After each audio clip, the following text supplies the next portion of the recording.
See, Chen is a regressor who returned from a future where the entire world was conquered by demons. He was the last survivor, fighting for years until he finally defeated the Demon King by self-destructing alongside him.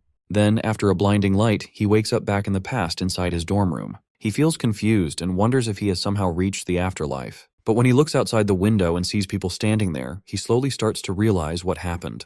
After a moment, it finally hits him that his wish came true. He has gone back in time to his university days from 10 years ago. Just then, a strange hologram appears and tells Chen that the power of gluttony has been fully integrated. As he stares out the window, he realizes he has 3 years left before the first demon lord, Wrath, descends. He clearly remembers that this demon lord was responsible for everything that followed. Wrath was the one who opened the gates of hell, allowing the other demon lords to enter the human world one after another. Our hero decides that he must find where Demon Lord Wrath will appear and eliminate him before the gates can even open. Snapping out of his thoughts, Chen focuses on the floating interface beside him, which clearly displays his stats. He wonders if this is some kind of game menu or system, since he never had anything like this in his past life. Back then, he only relied on his awakened power, something only 1 in 10,000 people possessed. The National Awakener University was built to recruit these potential awakeners. Unfortunately, when Chen was here the first time, he completely failed to awaken and grew used to being bullied, which explains why he just woke up in the infirmary. Suddenly, the system opens another panel showing a lightning-type assassin card, which he instantly recognizes as the class he had in his previous life.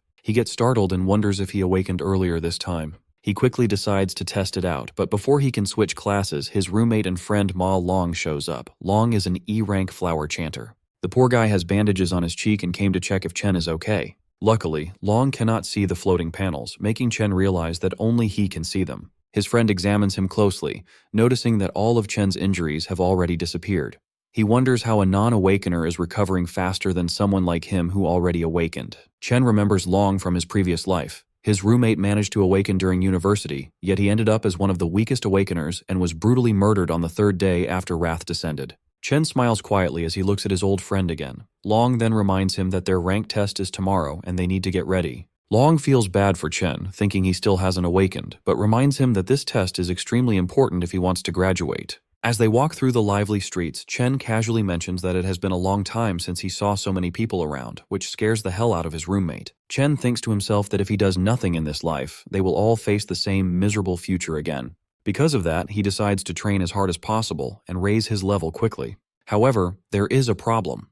At this point in time, the only way for an awakener to gain experience and level up is by defeating monsters inside demon lairs. These lairs are completely controlled by major guilds, meaning weak people or outsiders like him have almost no chance to level up. He opens his status window and studies his stats, wondering where he stands compared to other awakeners and the monsters themselves. The government classifies awakeners into ranks, starting from E and going all the way up to S class. Chen knows that most students in the university are stuck at E rank, with only a few barely reaching D rank. He glances at his friend and quietly chuckles in his head, feeling confident that he at least ranks higher than him. Just then, a ball suddenly flies in and smacks straight into the poor nerd, knocking his glasses off and shattering them. It turns out they ran into the bully Gong Chung and his lackeys again, the same guys who beat them up just the day before. Chung smirks and asks him why he didn't bring crates of drinks when he already knew they were playing here. Long quickly apologizes and is about to buy the drinks with his own money, but Chen steps in and stops him, saying that the one who should be apologizing is actually Cheng. Seeing the bully again pulls Chen right back into his painful memories. Back then, they tried to drown him in a sink. Instead of feeling guilty, they claimed they were just forcing him to awaken.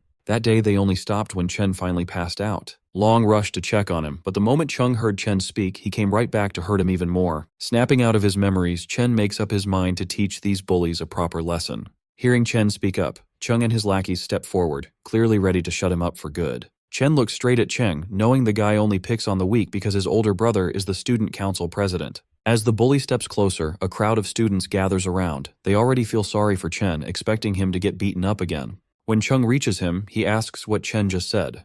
Without backing down, Chen calmly repeats that they need to stop bothering him from now on. Furious, Chung loses his temper and throws a punch straight at him. But this time, Chen simply raises his fist and blocks the attack with ease, even pushing the bully back. Everyone watching is shocked. As far as they know, Chen has not even awakened, yet he just stopped a strong attack like it was nothing. Growing even more angry, Chung rushes in for another attack. Chen calmly prepares himself and switches his class to Electric Assassin. Long stands nearby, completely stunned. Meanwhile, Chung activates his indestructible demon armor and charges forward with a heavy strike. Before he can even get close, Chen dashes in and blasts him away with a lightning-charged punch. The crowd cannot believe their eyes. The so-called weakling just sent the school bully flying with a single punch. Even after taking such a hit, Chung refuses to back down. He shouts at his lackeys to step in and get revenge for him. However, his lackeys are already shaking in fear after seeing what Chen just did. Chung forces himself back to his feet and charges at Chen once again. But once more, he gets beaten down and slammed away without standing a chance. Watching their boss get crushed like this, the lackeys quickly realize they are outmatched and run away. Long, watching all of this unfold, is left speechless. His jaw drops as he struggles to accept that his roommate, who was easily beaten just yesterday, is suddenly this strong. Chen, on the other hand, realizes that just like in his past life, he can switch into his assassin state whenever he wants. Even at level 1, his stats are high enough to handle low-level awakeners. This means his current rank must be at least D class. However, there is still one thing he needs to confirm. Even after defeating someone, the system has not given him a level up. Curious about this, Chen steps forward to finish the bully off completely, causing everyone around to watch in panic. Right at the final moment, the vice president of the student council, Ling Yu, steps in and tells Chen to stop. She reminds him that even though Chung was at fault, this level of beating is already more than enough. She assures him that the bully will not dare to trouble him again. Because of this, Chen finally decides to let him go. As he backs off, Chen wonders why the student council is so eager to step in and save someone like Chung. Even though Chen was just putting on an act and didn't actually plan to kill him, he knows that bullies like Chung need to be punished properly. Otherwise, they will just keep targeting anyone weaker than them again and again. Chen then walks away with his roommate. Watching from a distance, the bullies' lackeys hide and whisper among themselves that they should never provoke Chen again. That night, Long tries to tell their other roommates how Chen awakened as a ridiculously strong lightning assassin, but none of them take his words seriously. Long keeps explaining how their once weak friend managed to beat Chung so badly, but Xiang Zuo, an E-ranked nucleus mage, treats it like a joke. Zuo asks why Chen is still running around training like this if he has really become such a big deal. He argues that a real awakener would not need to rely on basic physical training anymore. Hearing this, the gamer roommate Xiang Yu comments that it sounds like Long must have taken a serious hit to the head. Zuo continues, saying that the 4 of them are placed in this dorm because they are the weakest students at the bottom, and nothing they do will change that. He even claims that he is the strongest among the 4 of them, while Long and Yu are just support chanters. He flexes a little, telling himself there is no way Chen could have actually become a lightning assassin. Feeling more confident than ever, he hopes that he might even rank up during the final test before their graduation tomorrow. At an E-ranked demon lair, the student council president Gong Ting finishes his training session and walks out with Ling Yu. He notices his younger brother still standing there and asks what he is doing. Chung complains that as long as the guy who beat him is still around, he cannot even sleep peacefully. He keeps pushing his brother, begging him to get revenge for him. Ting calmly assures him that he will handle the mess he created. Sitting at the dining table, the vice president asks Ting how he plans to deal with this situation. Ting just asks her if the boy is really as strong as his brother claims. Ling Yu reminds Ting that there are fewer than 10 D-ranked students in the entire school, and Ting has already recruited all of them into his club. She adds that other students do not even have access to demon lairs like he does, meaning no average guy should be able to stand against him. Back outside, Chen keeps running like crazy while getting completely drenched in the rain. He sets a goal to run 20 full kilometers while carrying a bag loaded with 100 kilos, which is almost twice his own weight. He understands how important basic training is for raising an awakener's strength limit, since a stronger body is needed to handle high-level powers. As he runs, he remembers how his sister, his only family, was killed when the Demon King Wrath descended upon the human world. The Demon Lord slaughtered countless humans in an instant, and his sister died right in front of his eyes. He makes defeating this Demon King his main goal, since that moment was the start of all the destruction. Chen knows that the Demon Lord is already growing stronger, even with 3 years left before his arrival. Because of this, Chen needs to grow even faster if he wants any chance of winning. Right at that moment, his sister Siyun calls him. Hearing her voice again after so long leaves him completely silent for a moment. She explains that she could not call earlier because she was busy with a competition. She adds that their rent problem might be fixed if she manages to win a prize. While she keeps talking, Chen quietly listens and smiles. He feels a strong promise in his heart to protect her and give her the life she deserves this time around. After the call ends, he returns to his training and completes 3 more laps around the university. Once he is done, he heads straight for a shower, feeling that he is slowly getting used to this younger body and its strong potential for growth. He sits down and starts thinking about the demon lairs, which only rich people can access. He knows that he will need to defeat monsters somehow in order to grow stronger. While thinking about this problem, he eventually falls asleep and finds himself pulled into the gluttony system. He lands in a strange place and starts wondering if this is just some kind of weird dream. Back outside, Long looks for Chen and wonders where he has disappeared to. Inside the strange space, Chen sees a massive tower standing right in front of him. Before he can get a good look at it, a group of E-rank cloud warriors called Death Hounds appears to greet him. Chen worries that he somehow entered a demon lair and quickly switches his class. Since the monsters appeared out of nowhere, he decides to deal with them first and figure out the rest later. He easily takes down the weak hounds, since they are all bark and no bite, and collects their dropped items. He quickly reaches level 2 and smiles, thinking he might have gotten lucky by stumbling into a demon lair. A boss monster shows up next, but Chen defeats it just as easily. He cuts right through it, allowing him to level up again. The experience points he gets from the boss are much higher than what the normal monsters gave him earlier. The boss monster's body then gets marked as devourable, making Chen wonder what that means. He remembers the gluttony skill he saw earlier on his system panel and reaches out his hand to test it. The devouring finishes instantly, and the monster gets absorbed into a card. Chen is shocked to realize he can turn defeated monsters into new classes he can use. He quickly realizes this is the exact same ability the Demon Lord Lan Yu had. The thought of having a power just like a Demon Lord leaves him shaken. In this world, most people are born with only one class, while a rare few might have two. However, Chen can now hold as many classes as he wants. He wonders how he got this crazy power and what the dark tower in front of him really is. While he thinks about all this, he feels a strong presence, and a new demon appears holding 2 S-rank blades. The demon is clearly an S-rank, meaning Chen has no real chance of winning. Knowing he is badly outmatched, Chen still summons a lightning sword to fight back and gamble for his life. Strangely, the demon standing in front of him somehow knows his name. The demon trades blows with Chen, but it is clear that the monster is only toying with him. It avoids hitting his vital points on purpose and just keeps knocking him down over and over. After pushing Chen to his limit, the demon finally speaks. It tells Chen he can survive if he stays and guards the tower with it. Chen refuses the offer, so the demon brutally slashes his arm. The demon threatens to finish him off. It explains that it only went easy on him because Chen is the only person who could reach this place. It asks him to think about it one more time, but Chen does not lose hope. He refuses again, ignoring the danger he is in. He shouts and charges forward, determined to fight back, and attacks the demon again. During the whole fight, Chen has been studying the demon's movements. He noticed a 0.4-second delay before every swing.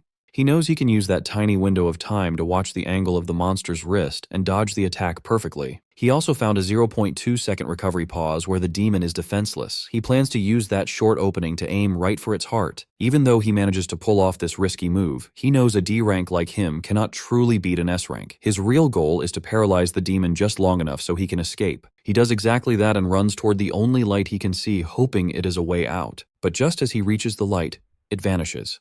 The demon tells him it was just an illusion and that there is no exit in this place. The demon explains that this palace is not actually a demon lair at all. However, it praises Chen for finding the flaws in its attacks so quickly. The demon reveals itself as the Purgatory Rakshasa. It tells Chen that he really is the one who can bring hope. As Chen takes a closer look at the demon's body, he gets a shock. He realizes he has seen this exact same look before on the Demon Lord Lan Yu. Our hero remembers the final battle before he went back in time. His opponent in that fight was no ordinary demon. During their fight, the creature first turned into a dragon. Then it kept changing into other scary high-level monsters. It used boiling magma, poisonous vines, and lightning that was even stronger than his own. But out of all those forms, the one that really caught his attention looked exactly like the demon standing in front of him right now. He realizes something shocking. Every single transformation must have been part of Demon King Lan Yu's power. Since that power is now inside him, the demon he sees right now is just the power of gluttony absorbed into his own body. His smart guess really impresses the demon. It calmly tells him that he is truly worthy of inheriting the power of this entire dimension. Chen frowns, confused about what it means by the entire dimension. A golden void key appears in the demon's hand. It is the only way to enter and leave the giant tower behind him.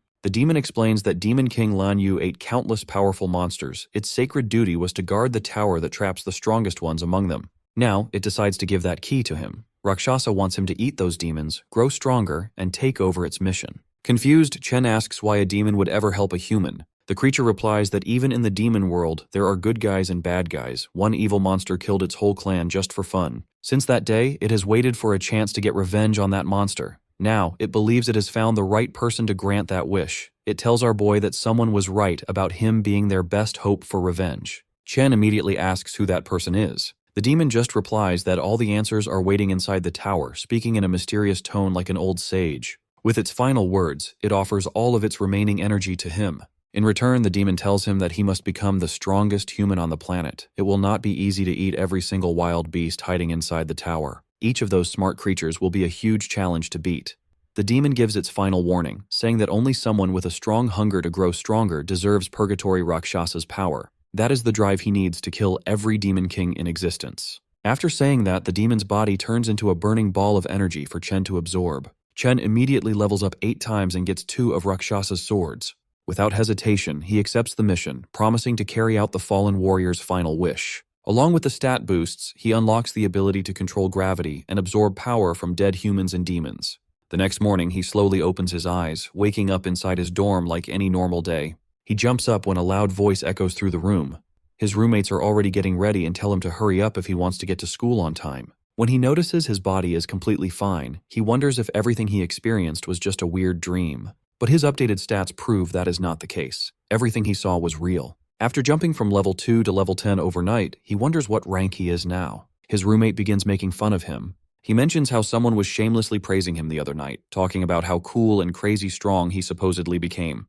Ma Long quietly peeks from across the room, pretending he had nothing to do with it. Either way, his roommate challenges him to prove it during the ranking test. That test will decide who is strong enough to keep the title of Dorm King. On the way to school, the self-proclaimed Dorm King proudly tells his friends that every rank is divided into 3 different levels. So even though they are all E ranks, he is at least a proud mid-E rank, placing him above the bottom-tier losers. He walks around acting superior because the gap between each level is supposedly huge. Fired up and way too confident, the guy claims he feels so strong that he must have moved up a level since their last test. Really annoyed, Ma Long tells our boy to stop playing around and go all out to at least get a D rank today. That way, the Dorm King might finally shut up. The boys arrive at school, where everyone is nervously gathered for the ranking ceremony. The bullies walk in like they own the campus, insulting anyone who dares to look at them. Even the Dorm King's confident smile completely disappears the second he sees them. But the bullies also lose their nerve. They immediately start bowing respectfully to Big Brother Chen without hesitation.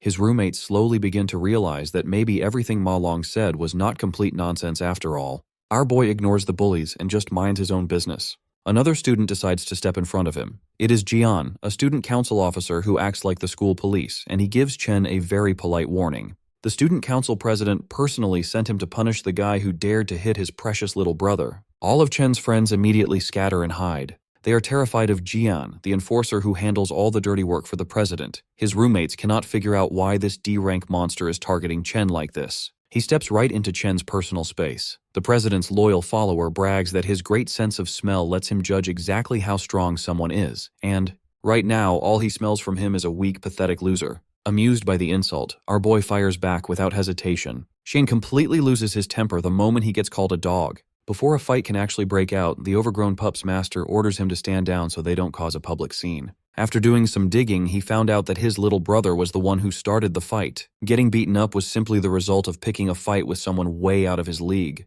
With that said, the president shoots him a glare sharper than daggers. But our hero isn't intimidated in the slightest. Just then, a professor announces that the rank assessment ceremony is officially starting. He asks all the students to step forward when their names are called. Hearing that, the president tells his lapdog they are leaving. He assumes this was a one-time incident and that Chen won't cause any more problems after being warned. Watching from high above, a man curiously asks the vice president why she is watching the ranking ceremony today. He wonders if a certain rookie has caught her eye. The lady smiles faintly, saying that this year will be quite interesting. Soon, Xiangzhou's name is announced. The Dorm King feels slightly nervous as he steps through the door. The atmosphere completely changes on the other side. The assessment is done one by one inside a special demon lair. In there, a demon heart connected to wires measures an awakener's rank and potential by absorbing their energy. When the awakener releases their full power, the signal transfers back to Earth, revealing their assessment results. The Dorm King's rank turns out to be exactly the same as last time. However, the professor looks confused when his potential score takes longer than expected to show up.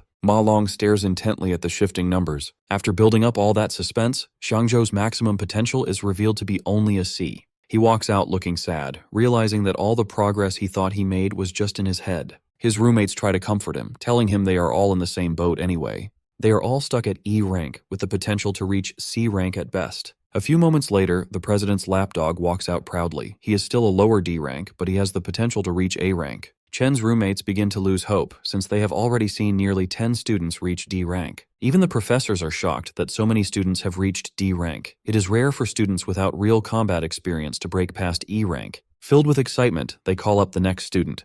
It's the president, who carries everyone's expectations on his shoulders. All eyes turn to Gongting, the student who is already a guild master, as he walks onto the stage. Our boy stays calm and patiently waits for his results. Everyone in the academy knows that Gongting was only a lower D rank 2 years ago. Since the school's historical record for the highest grade is middle D rank, people wonder if the president will finally raise the bar. Inside the demon lair, the demon heart's eyes slowly open to his presence. The president isn't able to unleash everything he has. Still, he has a burning desire to go out with a bang at graduation, carving his name into the history books as #1. When the professors see his potential grade glowing gold, they blink in disbelief. Their suspicions are confirmed as Gongting's high D rank completely blows them away. Not only that, but excitement erupts through the crowd at the sight of the first potential S rank in history. The president's lackeys praise their boss non-stop. Even Chen's roommates burn with jealousy as they watch a legend being born right before their eyes.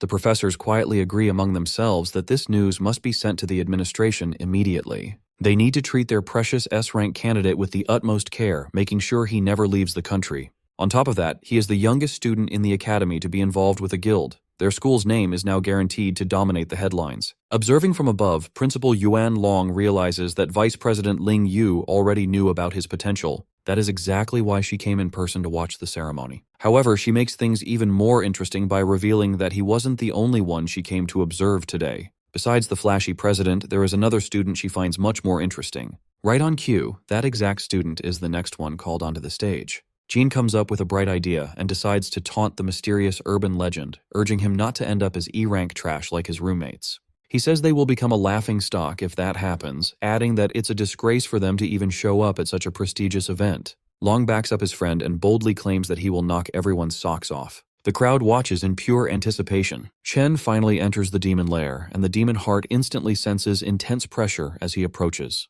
Our hero recalls that the best way for an awakener to secure a good future is to join a high-ranking guild. He knows the only way to reach that goal is by performing well during the graduation combat assessment. There, candidates must choose their own members to form a 10-person squad. The squad that takes first place gets directly recruited into the nation's top-tier Imperial Guild, making the purpose of this test very clear to everyone. Jian begins recruiting and introduces another low-tier D rank to his boss. He proudly claims that their party is now complete. He explains that they already have all the D ranks along with the president's brother on their team, so there is no way they can lose first place. Jean knows that strong students will naturally group together to form the best party, leaving the weakest to do the same. This creates a brutal environment of survival of the fittest, where the weak are easily cast aside and eliminated. After some time passes, Long starts to feel anxious because the screen isn't changing. The crowd quickly assumes that Chen must be so weak that the system can't even register his presence.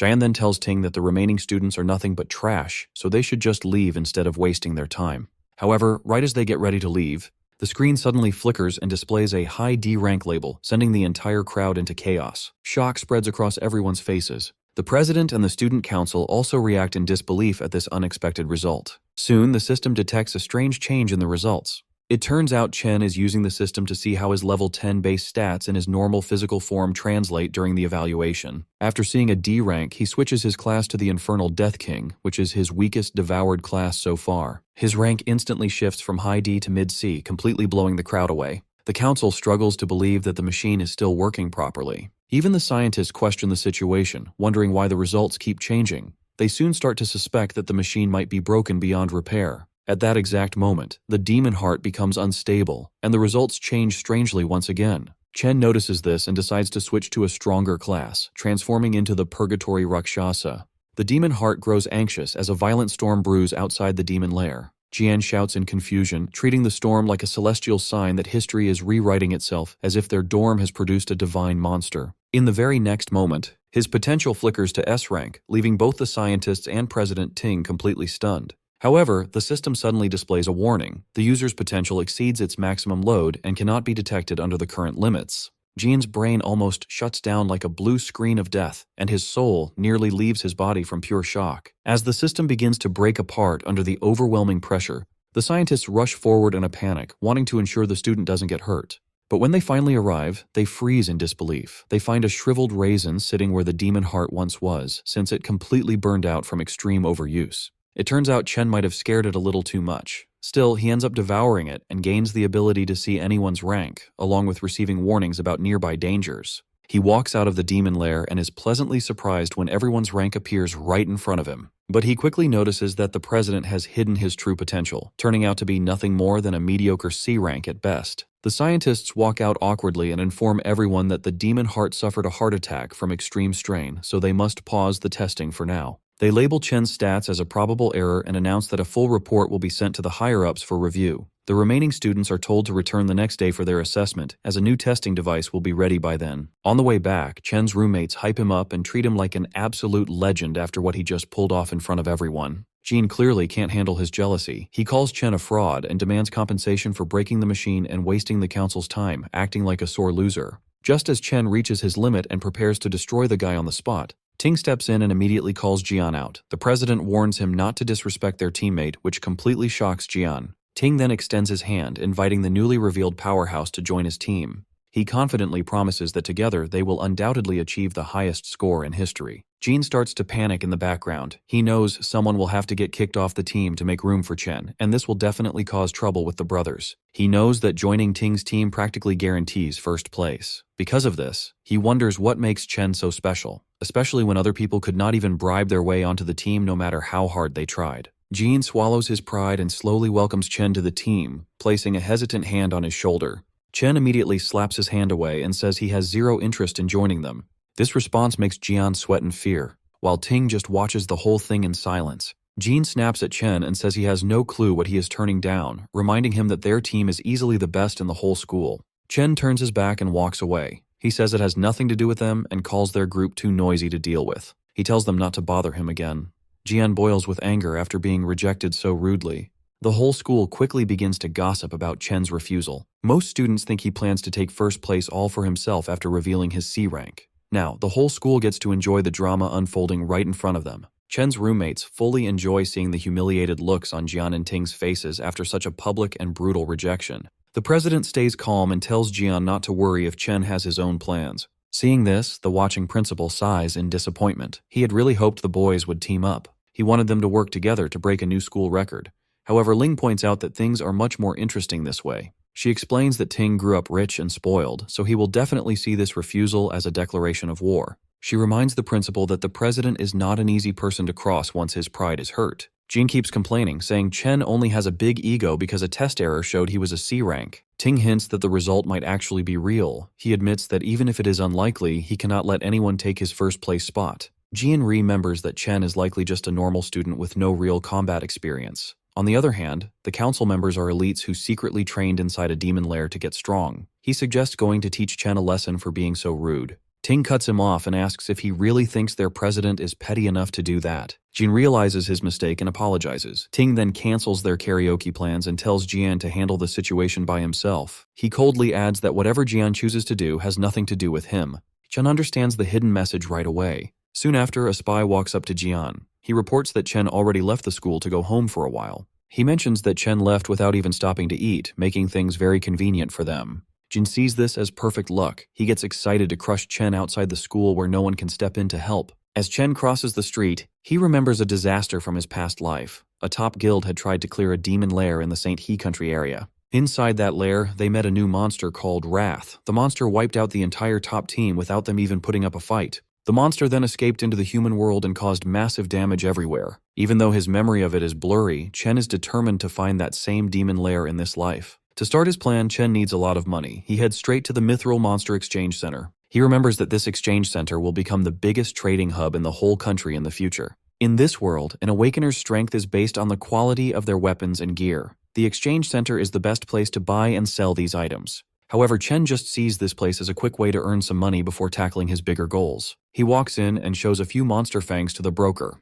The broker looks at them closely with clear suspicion. The broker asks how a mere student got these items. Chen calmly says they dropped from a monster he beat earlier. The broker is surprised and claims he has never seen fangs like these before. His assistant steps in and explains that the fangs come from an E-class monster called a Sang-Sin beast. She mentions that these fangs can be used to make an E-grade weapon or ground into powder for other uses.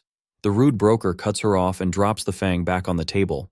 He claims that an E-grade item is pretty much worthless anyway. He brags that their shop is for VIPs only. They only deal with high-status Awakeners and D-grade items or better. He uses this as an excuse for not knowing what the E-grade item was. In his mind, he complains about not getting any rich customers lately. He sees no point in helping a low-tier student since it will not help him get a promotion. He calls Chen a bother and dumps the work on his assistant, Lee, before walking away. Lee politely hands Chen an envelope of cash. She then asks if he needs help with anything else. Chen checks the envelope to find 18 grand. He decides this is enough to pay his rent for now, without any stress. He then takes out the glowing greatsword he got from the Purgatory Rakshasa. This immediately grabs Lee's full attention. Even though she has never seen anything like it, she guesses it must be at least a B grade or maybe even an A grade item. The broker walks back over and laughs at her guess. He says A grade items cost around 1 million.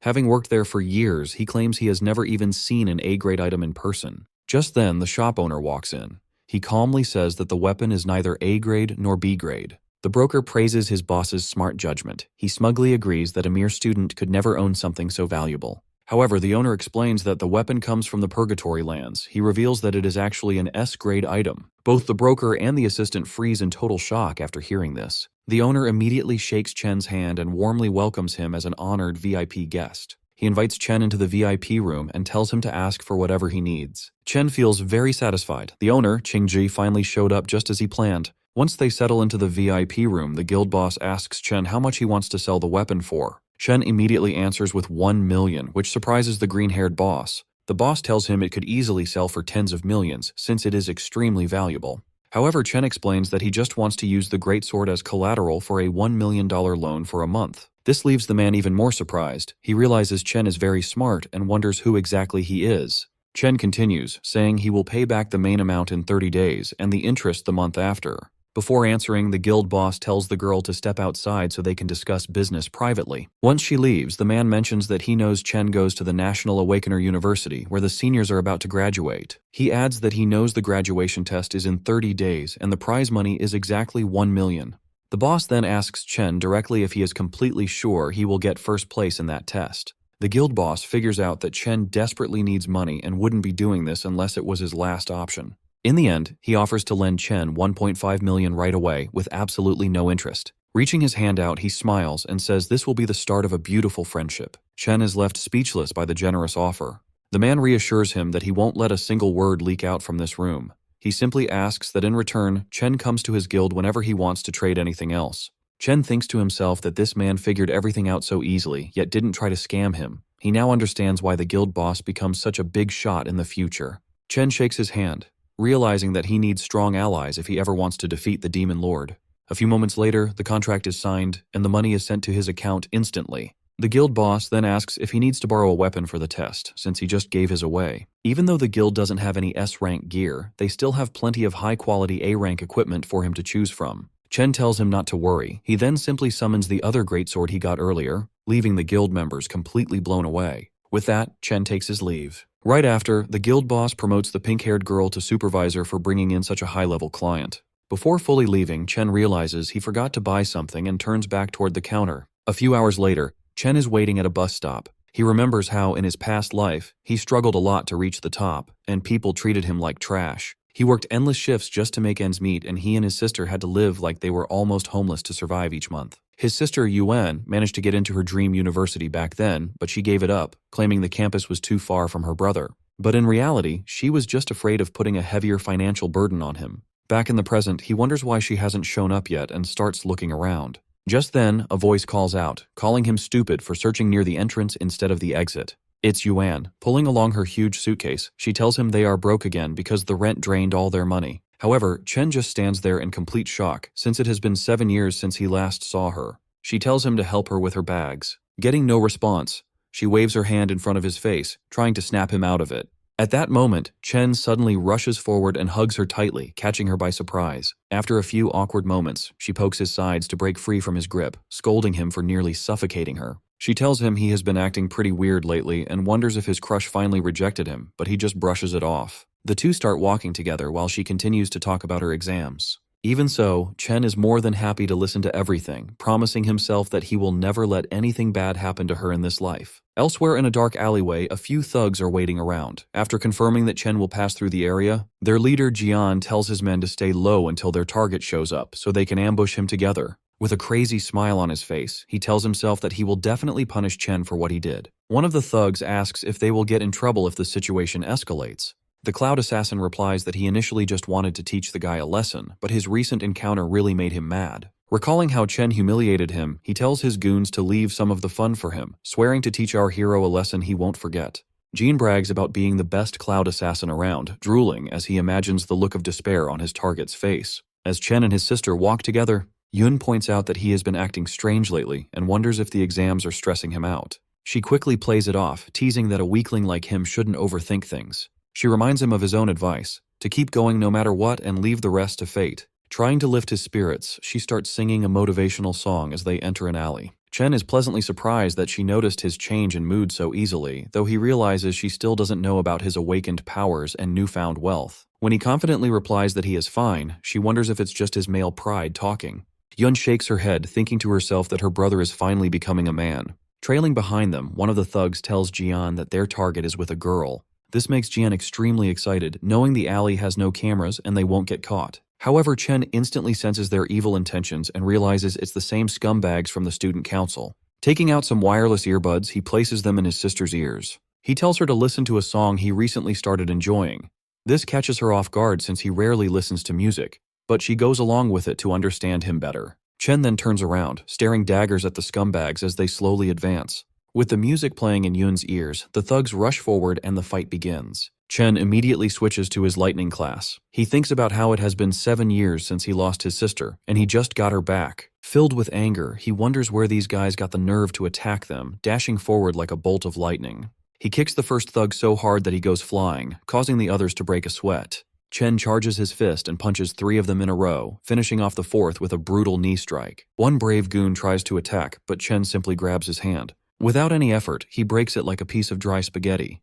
The guy screams in pain, only to receive a heavy punch straight to his nose. Seeing his men get thrown around, Jian freezes in shock, wondering how Chen became so strong. Chen doesn't stop there, continuing to throw punches left and right as he makes his way toward the Cloud Assassin. When Chen finally reaches him, Jian tries to convince himself that he is the strongest assassin alive, declaring that he cannot lose. Our hero quickly brings him back to reality with a devastating punch that sends him flying. He follows up by rushing forward, unleashing a combo of punches that knocks several of Jian's teeth loose. The Cloud Assassin rolls violently across the ground and crashes into a wall. He looks up only to see Chen staring right at him like a demon. Chen looks down at the defeated Jian and reminds the piece of trash that he already warned him to stay away. Staring straight into his soul, he asks if the brainless scum can't even understand basic human speech. Beaten beyond recognition, the once arrogant assassin can no longer feel his legs, with half the bones in his body completely shattered. Realizing he messed with the absolute wrong guy, he barely manages to mumble out a pathetic apology. Chen promptly shuts him up, grabbing his collar and pressing a cold dagger right against his face. Staring into Chen's eyes, the so-called top assassin sees it clearly. There is absolutely zero hesitation to kill. This is not the aura of a normal high school student. Jane cannot help but wonder what kind of hellish experiences could turn a man into a monster like Chen.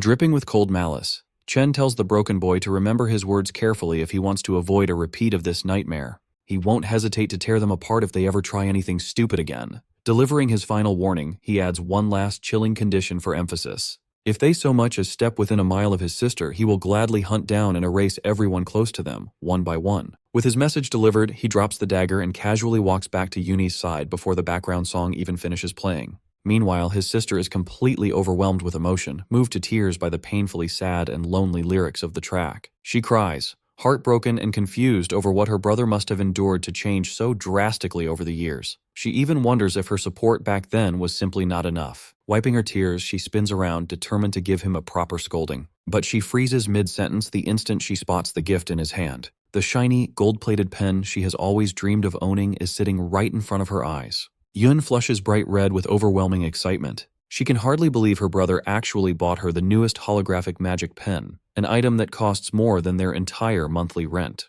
Her adorable reaction immediately warms Chen's heart. Her expression makes it obvious she doesn't want to return it, even if doing so would be the responsible choice while they are so far behind on rent. Clenching his fist behind his back, Chen silently swears to protect his sister's smile in this life and ensure she makes it into her dream school. Back at home, Yuni happily spends hours tracing glowing holographic drawings in the air. Watching her, her big brother quietly enjoys a bowl of her homemade ramen, genuinely glad that she loves the gift. Even so, the reality of their situation kicks in, and she worries about him spending so much money on her when next month's rent isn't even covered. In response, Chen flashes a proud smile and reveals that their rent for the entire year has already been paid in full. He casually brags that his little business venture with a friend has been highly profitable lately, but Yoon is sharp and immediately shoots him a suspicious glare. She is clearly not buying this incredibly convenient business story. That being said, she chooses not to push the subject further. Honestly, she can't even remember the last time her big brother laughed so openly and freely.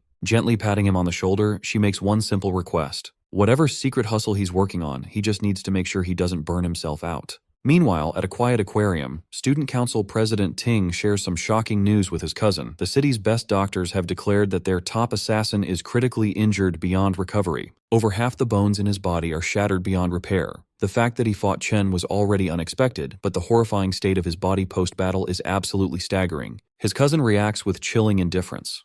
Her only disappointment is that the number of elite graduate students joining his team has now dropped. But the president is just as ruthless, brushing it off by stating he'll actually perform better without some burdensome NPC weighing him down. Just then, their uncle, who also serves as the academy's director of employment, speaks up. Director Gong Xuan calmly delivers his official report regarding our hero's recent moves. His detailed investigation into the chaos at the ranking ceremony has finally concluded, and the results are undeniable. Chen genuinely ranks higher than the student council president himself. This massive revelation catches the former top student completely off guard. The director then offers a stern word of advice, revealing that Ting's father personally requested a vice chairman of the alliance to evaluate his upcoming combat exam performance.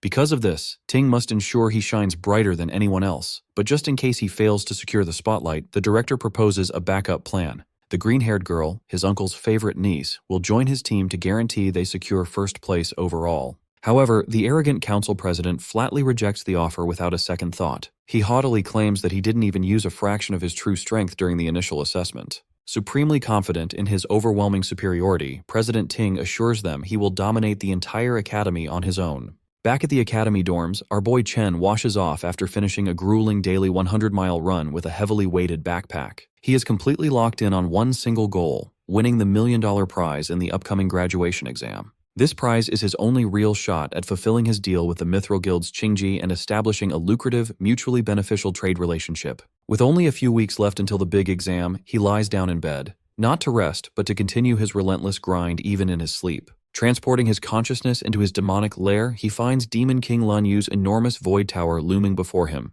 Without a hint of hesitation, he marches up the long, imposing staircase leading to its entrance. Previously, his first assessment using the Gravehound King class reached a respectable mid-C rank. On the other hand, the sheer, overwhelming strength of his Abyssal Fiend class completely overloaded the Academy's rating system. Even the Demon Heart itself was utterly incapable of properly classifying its true potential. Because of this, the only way to accurately evaluate his remaining classes becomes painfully obvious. He must unlock the Void Tower and test their raw destructive power directly on the battlefield. Stepping inside, Chen is curious about what kind of brutal, nightmarish challenge the tower will throw his way. But the moment he sees what waits for him inside, his eyes widen in pure shock. He gets transported to a strange dimension, standing on top of a massive white planet floating in space. The moment he takes his first step, he drops to one knee, barely able to keep his body upright. In the Fallen Star Wastes, the gravity is 10 times stronger than on Earth, and Chen feels the crushing pressure deep in his bones. Behind him, the tower entrance vanishes. He knows this means he has to defeat the boss to reopen the exit, so he needs to adapt quickly before any monsters can ambush him. However, a phantom lion prowling nearby isn't going to give him that chance. Left with no other choice, Chen instantly switches to his lightning class. The lion lunges at him, but he narrowly dodges and stabs it right in the shoulder. The beast roars in anger, but the strike doesn't do much damage since it missed its vital spots.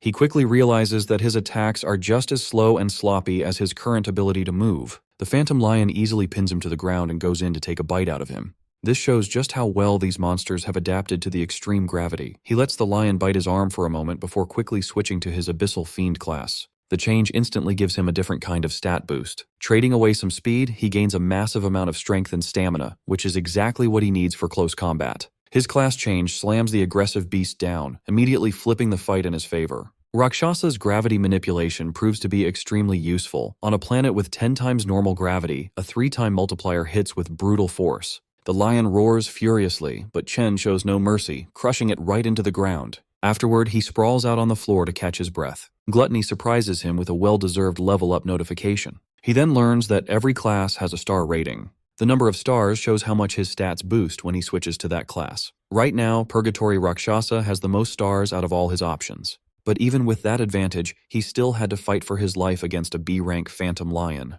It is clear he still has a long way to go before reaching his full SSS rank potential. To make matters worse, he's annoyed to see that Gluttony won't even give him the option to absorb the creature.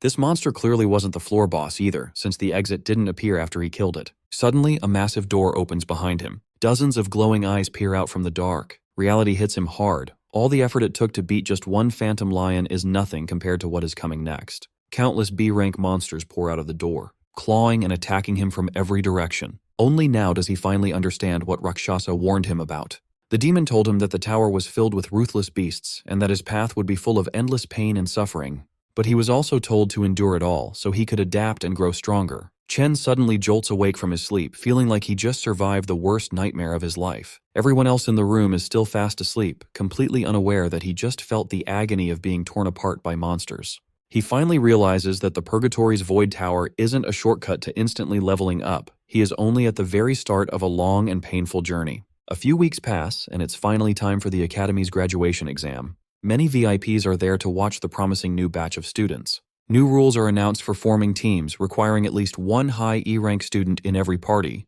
When it is time to form teams, it's announced that all students can now see each other's ranks. This helps everyone quickly decide who to recruit for their group. The students are listed in order of their rank, from highest to lowest. But Ma Long quickly notices something weird. Chen is also confused when he sees his name sitting all the way at the very bottom of the list. All eyes turn to him, as everyone wonders how a high-grade awakener could possibly be in the lowest spot. The jealous students immediately start talking trash, convinced that his original high rank was just a mistake in the test. Still, even they can't deny that his strength is real, and having him on their team would easily boost their scores. Council President Ting stays quiet while people whisper about the fool who must be regretting his choice to reject the president's offer. It turns out the man behind this trick is his own uncle, Gong Xuan. He figured no one would invite Chen to their party after seeing him ranked at the bottom.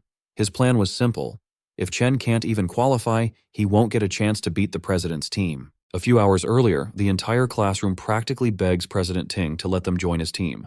They try their best to flatter him, but Chung shuts them down, saying they can only add one more person. Now, all the other students have formed their own teams, leaving only the weakest dorm behind. Long says they tried asking everyone, but no one wants to join them. Since they only have 4 people right now, they cannot take part in the graduation test. He complains that it is very suspicious that Chen's score was dropped to the lowest rank, making him unfit to even take part. Since the rules require at least one high-level E rank, it feels like their group was targeted on purpose. The graduation test is the only way students can show their talent and get scouted by top guilds. In the final test, the number of participants decides how many monsters the group will face, so having more people is not an advantage. That is why no one wants anything to do with the weak students, as they would only be an extra burden. To make things worse, the 3 lowest-ranked students are all from the same dorm, leaving them completely isolated. A student calls out to Zuo and tells him they are only missing one person. The guy tries to manipulate him, saying he surely does not want to fail the graduation test by teaming up with his weak dorm mates. Chen realizes that if this keeps going, there is a high chance they will all be left out and will not even get to compete. However, the dorm king rejects the offer and says he will never abandon his roommates. The other group leaves in anger, but he still warns them not to underestimate others. Checking the student list, Long announces that almost everyone has already formed their teams. They only need one more person, but no one is willing to join them. Chen stares at the director and realizes the man shares the same last name as the student council president. He notices these dirty tricks. Chen wonders if Gong Xuan really thinks he is that big of a threat. Not losing hope, he declares that he will definitely take part in the tournament and activates his lightning power. Since the others are showing their hate so openly, he tells himself he does not need to hold back either. Releasing his energy, he steps forward while the officials in charge are surprised by his sudden display of power. Even his dorm mates start to wonder what is going on. Chen recalls that all Awakener schools have a special rule. To create a competitive space, students can challenge anyone at any time. Even though it might look like showing off, this is a way to display strength and get recognized. In situations like this, many people would refuse to fight in the first place. However, he knows the student council president will not back down. As long as he defeats the blonde guy, everyone will want to team up with him. A girl appears at the door and calls out to Chen, asking if he still needs someone on his team. She adds that she also wants to take part in this year's graduation test. The vice president points out that she reached D rank back in middle school, so she will not disappoint him. His dorm mates go crazy, wondering how he managed to get such a beautiful girl on his side. Chung and Ting both look confused about what is happening, while the director nearly chokes on his water. The students start gossiping and wonder why an exchange student wants to join the worst-ranked team in the test. No one really knows who she is, but there is a rumor that she comes from the Saint Kingdom. The director gets very angry and tells her that exchange students cannot take part in the school's graduation test. He goes on to say that Ling never took any rank tests here, nor did she prove her rank, which goes against all the rules. The principal suddenly appears and says that the director is right. Gongshuan is shocked when he sees the old man. The principal then asks why Ling wants to join the test, since she will only stay at the school for a short time. Chen is caught off guard and wonders how the principal suddenly teleported, since he is a warrior class. The old man explains that it would not be fair to others if she joins the test, and she simply plays along. Chen starts sweating when he realizes that he cannot even tell what rank these two are. The director finally gathers the courage to speak up and supports the principal, saying a school cannot function without rules. The principal then changes his tone and explains that the goal of the school is to provide a learning space for awakeners so they can achieve great things in life. Even though the graduation test is a tradition, it is also one of the most important moments in a student's life. He asks how the school will make up for the loss if a student cannot take part due to sudden rule changes. The director starts sweating heavily and wonders if he has finally been exposed. He begins to question if the principal is doing all of this just for Chen. Realizing it is not worth the trouble, the director decides to back down. He tells himself that since the strongest students have already formed a team, they should easily win the test anyway.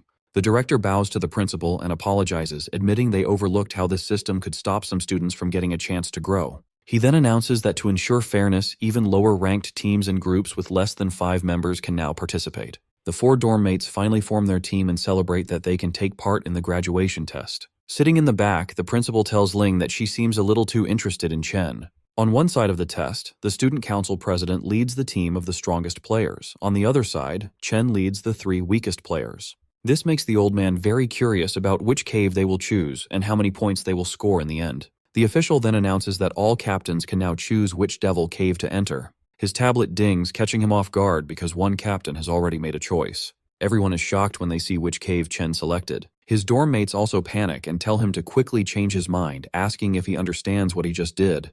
However, Chen remains silent as he continues to stare at the screen. During the graduation test, teams of students enter a devil's cave and earn points by defeating monsters. Defeating monster lords and clearing the dungeon quickly gives separate points. The dungeon's difficulty level then determines how much the total score is multiplied. An F-rank dungeon gives up to 75 points, while an E-rank dungeon offers a maximum of 100 points. The team with the highest score gets scouted by the Imperial Guild, and the top player receives a reward of 1 million yuan. Inside the selection room, the students discuss that the highest score in history was 90 points, achieved by the current leader of the Imperial Guild. Even clearing an E-rank dungeon requires a team to have at least 3 solid D-rank fighters. This year, Ting's team might actually surpass that record. The display suddenly dings, informing everyone that someone has already selected a Devil's Cave. A student is shocked to see that Chen has chosen a D-rank dungeon. No one has ever cleared a D-rank dungeon before, and everyone wonders if he made a mistake. Long asks Chen if he hit his head, while the dorm king completely loses his mind at the screen. The nerd tries to talk some sense into Chen, but he reveals that he thought long and hard about this choice. The system dings again when the student council president also selects the D-rank cave. Ting's teammates immediately accept their leader's choice, officially qualifying them for the test. The classroom goes wild at the announcement, though Ting's group tries to act nonchalant. A blonde goth girl roasts Chen for trying to act tough, assuming he just wants attention. A bald student adds that Chen's weak teammates will never agree to this, and the team will fall apart. Long studies Chen's face and realizes he is completely serious. He wonders when his friend became so bold and how much he has changed. Making up his mind, the nerd presses the confirm button, deciding to trust his friend. Yo also hits the green button, feeling like he has nothing to lose. The dorm king gets annoyed that the others made their choice before him, so he presses the button too. With that, the system officially qualifies their team for the test. Looking at his dorm mates, Chen apologizes and explains he chose this dungeon to become the top scorer. He knows he is dragging them into his own dream, but he reassures them they will reach the top together. Hearing his words, the president stands up and declares that the top spot belongs to him alone. Chen turns around and faces him directly. Ting releases an intimidating aura, stating that there can only be one strongest student in the school. Standing in the back, Ling is surprised as this is the first time she has seen such strong emotions from Ting. The rivalry between the two is now out in the open. The principal feels proud that the students are so fearless, but Ling is uneasy about Chen choosing a D-rank cave, which even a C-rank fighter cannot clear alone. Even though a student can earn 150 points from a D-rank cave, the difficulty is just too high. On top of that, his teammates are not well suited for it either. The principal adds that with only a month left, it will be impossible for them to improve enough in time. Even so, he still hopes for the best. 2 weeks later at the training grounds, everyone lies exhausted on the floor. Long asks why they are doing physical training while the other students are using simulation training. Chen made them go through all kinds of exhausting exercises, leaving them extremely frustrated. Chen explains that simulation training is actually no help at all. When someone enters a devil's cave for the first time, their mind goes blank and their instincts are the only thing that saves them. The physical training is meant to improve their strength so they can move faster and react better. The best training would be to enter a real dungeon and gain experience, but ordinary students can only dream of that. Only the elites get those opportunities. Furthermore, the elites do everything they can to make sure normal people never catch up, allowing them to stay on top. They have access to resources that regular people spend their entire lives trying to get. The Dorm King asks what ordinary people are supposed to do in that situation. Chen reveals his plan, saying that if they manage to join the Imperial Guild, they can change the entire system. The graduation test is their only real chance to surpass the elites. Driven by this dream, Chen swears to do everything he can to keep his promise and guarantees that they will win. With just half a month left before the graduation exam, our boy trains inside the Void Tower every single night. Defeating the Phantom Lions is no easy task, but he refuses to quit no matter how hard they beat him up. 5 days before the exam, his roommates are training with everything they have. Our boy, however, is on a completely different level. His intense routine makes even the toughest training look like a basic warm-up. With just 2 days left, his rival is clearly not slacking off either. But Chen is improving even faster. Now he can confidently fight a whole pack of lions under heavy gravity. With blood running down his face, he has never looked more ready to win. On the day of the exam, a small drone floats near the students to guide them. The boys walk in wearing matching outfits, looking really sharp. Once all the students put on their wristbands, the exam officially begins. Outside the exam area, the academy principal warmly greets Gong Lin. This sharp-looking man is President Ting's father, the co-founder of the Imperial Guild. The students cannot stop staring at the Imperial Guild co-founder, looking at him like he is a rare animal at the zoo.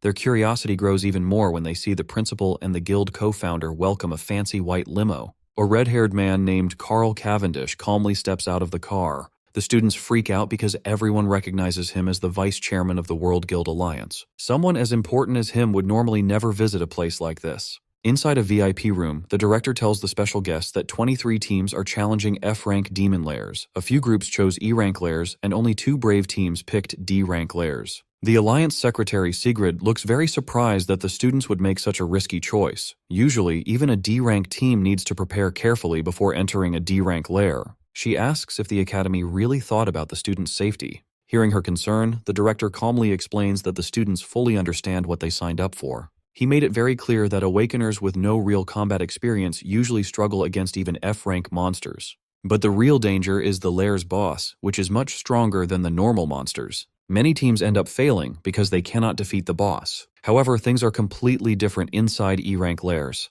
Even the basic monsters there are as strong as an F-rank boss. This hard truth is something students usually learn the hard way.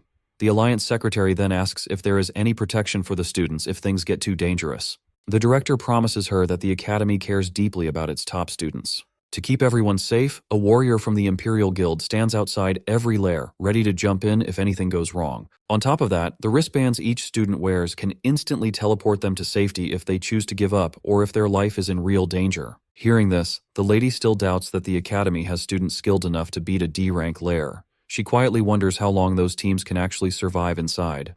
The director, however, is sure that the young E-rank students will probably come running out in tears. Inside the D-rank dungeon filled with giant frozen trees, Chen's teammates are clearly terrified. Anyone would be scared after seeing those nightmare creatures, which look like a mix between weird bats and monkeys. Chen quickly warns his team that these monsters dive at their targets in the blink of an eye, so they need to stay on high alert. Suddenly, a group of the ghost monkey bats flies straight down at them. Surprisingly, all the boys manage to clumsily dodge the monster's super-fast attacks. While they are still excited about dodging a D-rank creature's attack, something even crazier catches their attention. Our boy stands there calmly with a lightning sword in his hand, surrounded by dead monsters lying at his feet. He tells his team to focus on saving themselves first since they aren't strong enough yet, leaving the rest to him. Suddenly, another ghost monkey bat lunges at them with incredible speed, but they barely manage to dodge it in time. Songzu realizes that Chen had actually been pushing them to train their reflexes and speed so they could survive against monsters like this. Ju grits his teeth. He had been calling himself the Dorm King all this time, but now he has no choice but to rely on his random roommate. Meanwhile, Chen completely wipes out the remaining ghost monkeys. They dive toward him in waves, but he slices them down before they even know what hit them. The Dorm King mutters to himself that he always heard about Chen's strength from Ma Long, but this is the first time he's seeing it for himself. To him, Chen doesn't look like a normal student at all, but more like a battle-hardened soldier. As the fight continues, the Dorm King feels a bit of jealousy creeping in over Chen's rising reputation. Out of nowhere, another monster appears behind the group, and Zhu barely manages to block its strike. He grabs the creature's leg with his flaming hands and yells at his teammates to stop acting like dead weight and get it together. After all, Chen isn't the only one whose graduation is on the line. The others stare at him, surprised by his sudden determination. Inspired by the Dorm King's stubborn will, Shangzu casts his Vine Lock spell, successfully tying up the monster. But to his shock, the creature breaks free almost instantly, kicking Zhu in the process. Long casts his Frostbite Breeze spell, which only slows the monster down a little, so they decide to combine their attacks. Working together, they manage to hold the creature down briefly and shout for the Dorm King to take the shot. He charges up an explosive flame bullet and lands a direct hit. But the attack barely does any damage, only leaving behind a few burnt hairs. He fires several more flame bullets at the monster, but nothing seems to put it down. Shangzhou and Long are already pushed to their limits. The Dorm King decides he can't afford to hold back anymore. He gathers all his strength and unleashes a massive flame attack straight at the monster, triggering a huge explosion. When the smoke clears, only a charred skeleton remains. The drone announces that they have successfully killed a D-class ghost monkey bat.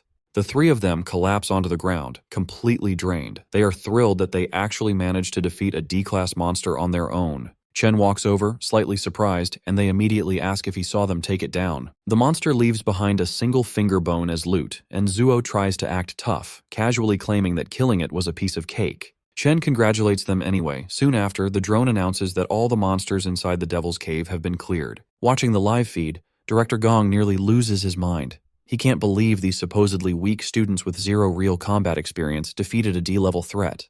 The rest of the staff just stay completely silent. At the same time, Vice Chairman Cavendish's assistant calmly praises Chen for his outstanding performance. He thinks to himself that Chen's aura reminds him a lot of an old friend. The Vice Chairman mentions Chen's name and decides to remember him, which instantly worries President Ting's father and the director. To keep the focus away from Chen, the director quickly points everyone's attention toward the student council team inside the other D-rank cave. He points out that the team has already reached the middle section. The chairman's aide praises their teamwork, comparing their skills to a professional guild raid team. Chairman Carl smiles at this and says that the graduates this year are truly impressive compared to past classes. Director Gong whispers to himself that the real battle is just starting, and the best part has yet to be seen. Inside the D-rank Toxic Vine Cavern, the president's party is attacked by poisonous mushroom monsters popping up from all directions. A girl plays her guitar to cast a decay spell, while a star mage groups the mushrooms together using his attraction ability to set up a combo attack. He calls out to the captain, and the president charges in with his sword, ready to finish the monsters off in style. With a single fast strike, the president unleashes his blazing sky sword skill, blowing the mushroom monsters apart perfectly. His teammates notice that the monsters in this school test are exactly the same as the ones they fought during training. Because they know what to expect, the team handles the fight easily without feeling any pressure. They already guessed that the school officials set up the test ahead of time for them. Having the right support makes life much easier for them. Thinking this, they start celebrating early. They are totally confident that they will win first place this year without a real challenge. Down on the final level of the Cloud Forest, the boys are shocked they actually survived long enough to reach the boss monster. In the middle of a frozen wasteland, they spot a giant ghost ape calmly eating its meal. The Dorm King starts sweating right away, just thinking about how strong the monster is. One hit from that beast would probably kill him instantly. Right then, the creature slowly locks its eyes on the weakest person in the group. Ma Long screams in fear, and that single loud noise is enough to make the beast attack. The giant ape jumps right at them in a scary leap. The boys run away as fast as they can to save their lives. Chen just charges forward without any hesitation. He jumps straight into the beast's giant face with a hard kick, then lands a series of fast punches that bounce its heavy body in the air. He ends the fight by completely ripping the monster apart into pieces. Seeing this brutal fight leaves his friends completely shocked. Even after winning, Chen feels annoyed because these D-rank monsters are not giving him enough experience points. The item drops are disappointing too. He then hears his teammates shout in excitement that they found giant mana stones. It turns out the giant ape was hiding the shiny stones inside a hollow tree trunk. His friends are amazed by the surprise treasure and quickly reach out to grab the crystals. Chen shouts a warning for them to stop, but he is a second too late, and a bright flash of light explodes from the trunk. In just a few seconds, the whole area is covered in solid ice. Shangzu, the Dorm King, and the camera drones are completely frozen by the cold blast. Up in the VIP room, the live video feed suddenly cuts out. The shady director smiles, looking like he was waiting for this to happen. He knew high-rank monsters would set traps, and he figured it was only a matter of time before Chen and his rookie team walked right into one. Vice Chairman Cavendish frowns, clearly worried about the students. The director pretends to feel bad about Chen failing and says they have no choice but to pull the team out right away. The principal disagrees. He points out that the students are not in any real danger yet, because their wristbands will automatically turn on if their health drops too low and none of them have asked to give up. He believes only the students should have the right to decide when to quit. Down in the dungeon, Ma Long shakes in the freezing cold. Out of everyone in the group, he is the only one who did not get frozen. This is because his character class has a naturally high defense against ice magic. Long hears a scary laugh and spots a skeleton ice monster staring right at him without any mercy. He recognizes it as the Lord of the Lair, remembering it from the Monster Compendium. He recalls that it is a cloud mage capable of easily controlling both offensive and defensive abilities by manipulating ice and snow. He also remembers that this creature, known as the Bone King of Remains, enjoys killing its prey through prolonged torture. Realizing the ice bomb was just a trap, he turns and runs without hesitation. Long knows perfectly well that he can't handle a C-class Lord monster on his own. He rushes toward Chen to free him, but an ice attack strikes his leg before he can reach his friend. The Bone King laughs at his misery, while Long's bracelet sends out a warning that his leg has been completely pierced. The device offers him the option to abandon the exam, but Long refuses to give up. He still tries to thaw Chen out before they lose their only advantage. Suddenly, another ice shard shoots through his arm, stopping him from freeing Chen despite his desperate efforts. The Bone King enjoys watching Long endure unbearable pain, and his bracelet issues another warning about severe damage. It detects that his arm has also been pierced and notes his dangerously high heart rate, offering him the option to quit the exam once again. Instead of giving up, Long thinks back on his past. Throughout his life, he always ran away from his problems the moment things got hard, a habit that left him behind every single time. He remembers how people ignored, bullied, and laughed at him. He and his friends have worked way too hard to reach this point to just quit now. Seeing this as his final chance to change his fate, he gathers the last of his strength, stands up, and finally manages to release Chen. He stands tall just as the Bone King unleashes a relentless barrage of icicles straight toward him. Right as the attack is about to land, Long lets out a loud roar, and Chen finally opens his eyes. The ice block shatters into pieces, and Chen rushes forward, carrying Long away from danger in one swift move. This sudden escape catches the Bone King off guard. Long quickly realizes that Chen managed to break free from the icy prison entirely on his own. Chen thanks Long for trying to help him earlier and immediately asks about his injuries with clear concern. Long replies that the bleeding has stopped for now, so he will survive. He informs Chen that the monster is a cloud type, C-rank lord known as the Bone King, warning him that it is extremely dangerous in combat.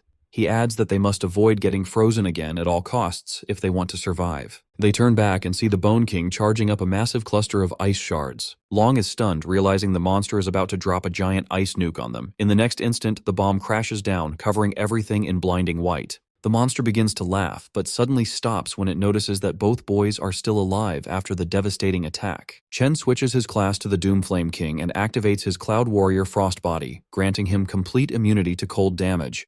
This transformation also boosts all his resistance stats in cold environments, turning the battlefield to his advantage. The Bone King lets out a horrified shriek. Even Long is confused as he watches his friend, who was supposed to be a Volt Assassin, turn into a Cloud-type warrior instead. He wonders if Chen might be one of those rare prodigies who can awaken two different classes at once. Chen simply apologizes for misjudging the situation earlier, admitting that he dragged his friends into a dangerous fight because of his mistake. He then switches classes again, this time into an Abyssal Fiend. Pulling out his Purgatory Warrior sword, he faces the Bone King, fully intending to end the fight right there. His best friend's jaw drops wide open at the sight. Normally, Awakeners are born with just one class they can specialize in, but there is an incredibly rare chance for someone to possess two classes at the same time. These dual-class users are so rare you could count them on one hand. This makes them treasures that every major guild desperately wants to recruit. However, that alone isn't what shocks his friend. Looking closely, he realizes that Chen isn't using just one or two, but three completely different classes.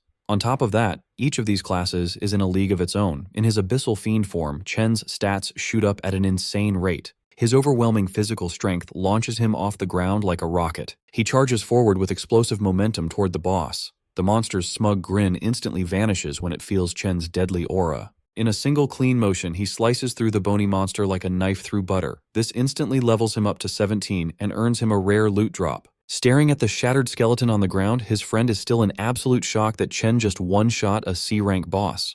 Chen casually reminds him that the rest of their team is still frozen solid in ice. Ma Long suddenly panics, realizing he completely forgot about his other teammates during the entire boss fight. He sprints off to thaw them out before they freeze to death. Once he leaves, Chen notices he has the option to devour the defeated Frostlich King. With no one around to watch, he quickly absorbs the fallen boss and unlocks the Cloud Mage class. Because the boss's ice attack blinded all the cameras and drones in the area, no one outside will find out about his hidden ability either. Then out of nowhere, he gets another surprise notification. His Lightning Assassin class has leveled up as well, allowing him to add a star to boost one of his stats. Meanwhile, over at the D-Rank Zone, Gloomvine Grotto, the Council President's team is getting absolutely overwhelmed. No matter how fiercely they attack, the D-Rank boss proves far too tough for these amateur awakeners.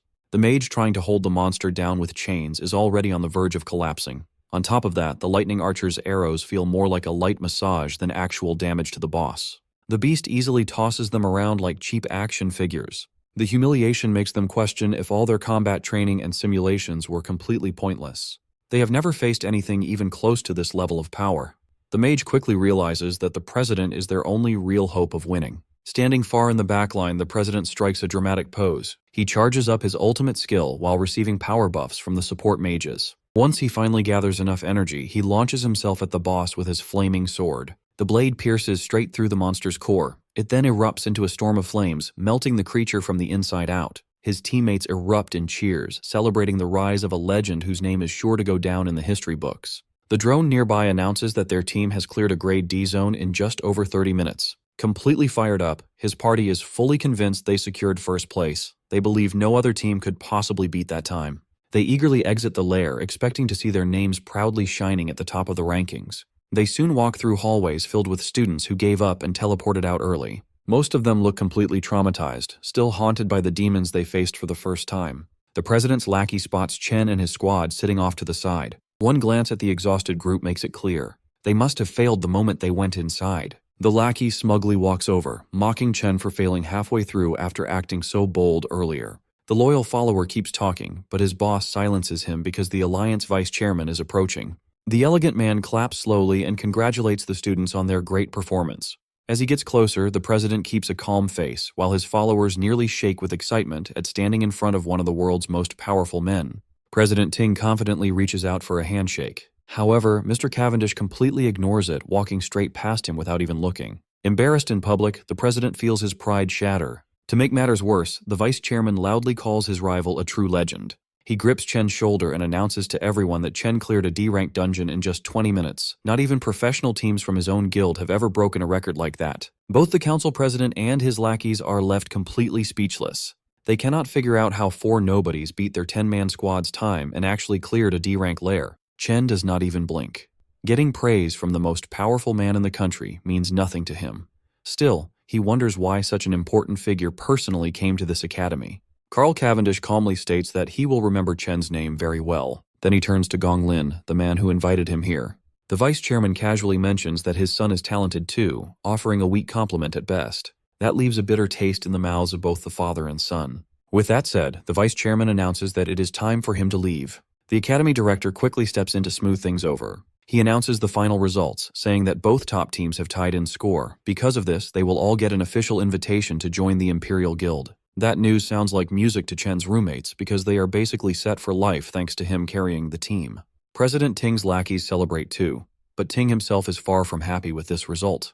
The director then adds that the captains will get management roles in the guild for their leadership and the $1 million cash prize will be split evenly between them. Hearing that, both team leaders are visibly surprised. Chen quietly worries that $500,000 will not be enough to pay off his debt. He needs to find another way to earn the rest of the money and keep his promise to the Mithril Exchange Guild. But that worry might not matter because President Ting openly refuses to accept a tie. He boldly declares that a one-on-one duel will decide the true winner, as there can only be one champion. This sudden challenge is so shocking that it catches the attention of the director and even the vice chairman. Alarmed by his nephew's reckless move, the director urgently tries to talk him into accepting the tie. The older man explains that a tie is the best possible result, especially after his earlier embarrassment. The director assumes Chen will reject the pointless duel, but Chen immediately accepts the challenge on one condition: the winner takes the entire $1 million prize. This unexpected twist is interesting enough to make the vice chairman pause and cancel his departure. With that settled, Chen steps forward to face him directly, ready to settle the score once and for all. Sometime later, Qingzhi tells Si Chen he expected him to take first place, but getting a perfect score was beyond his expectations. Seeing Si Chen all over the news, Qingzhi feels his financial support was a wise choice. He offers to cancel Si Chen's 1.5 million debt, calling it an angel investment in his future. Unwilling to accept handouts, Si Chen firmly states that a debt is a debt and must be repaid in full. Si Chen announces he came to discuss two things, which immediately catches Qingzhi's interest.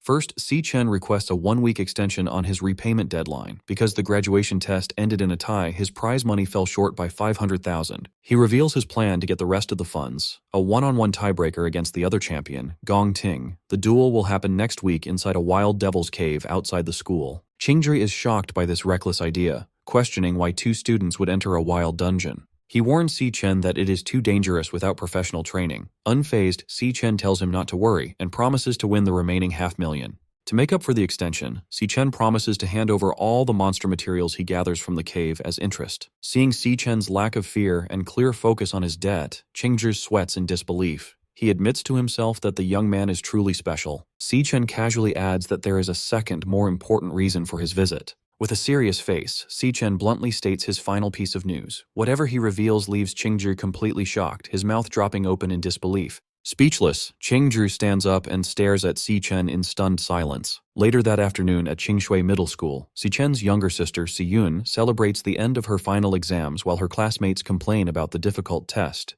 Checking her phone, she happily notes the start of her summer vacation. She suddenly remembers that today is also a big day for her brother.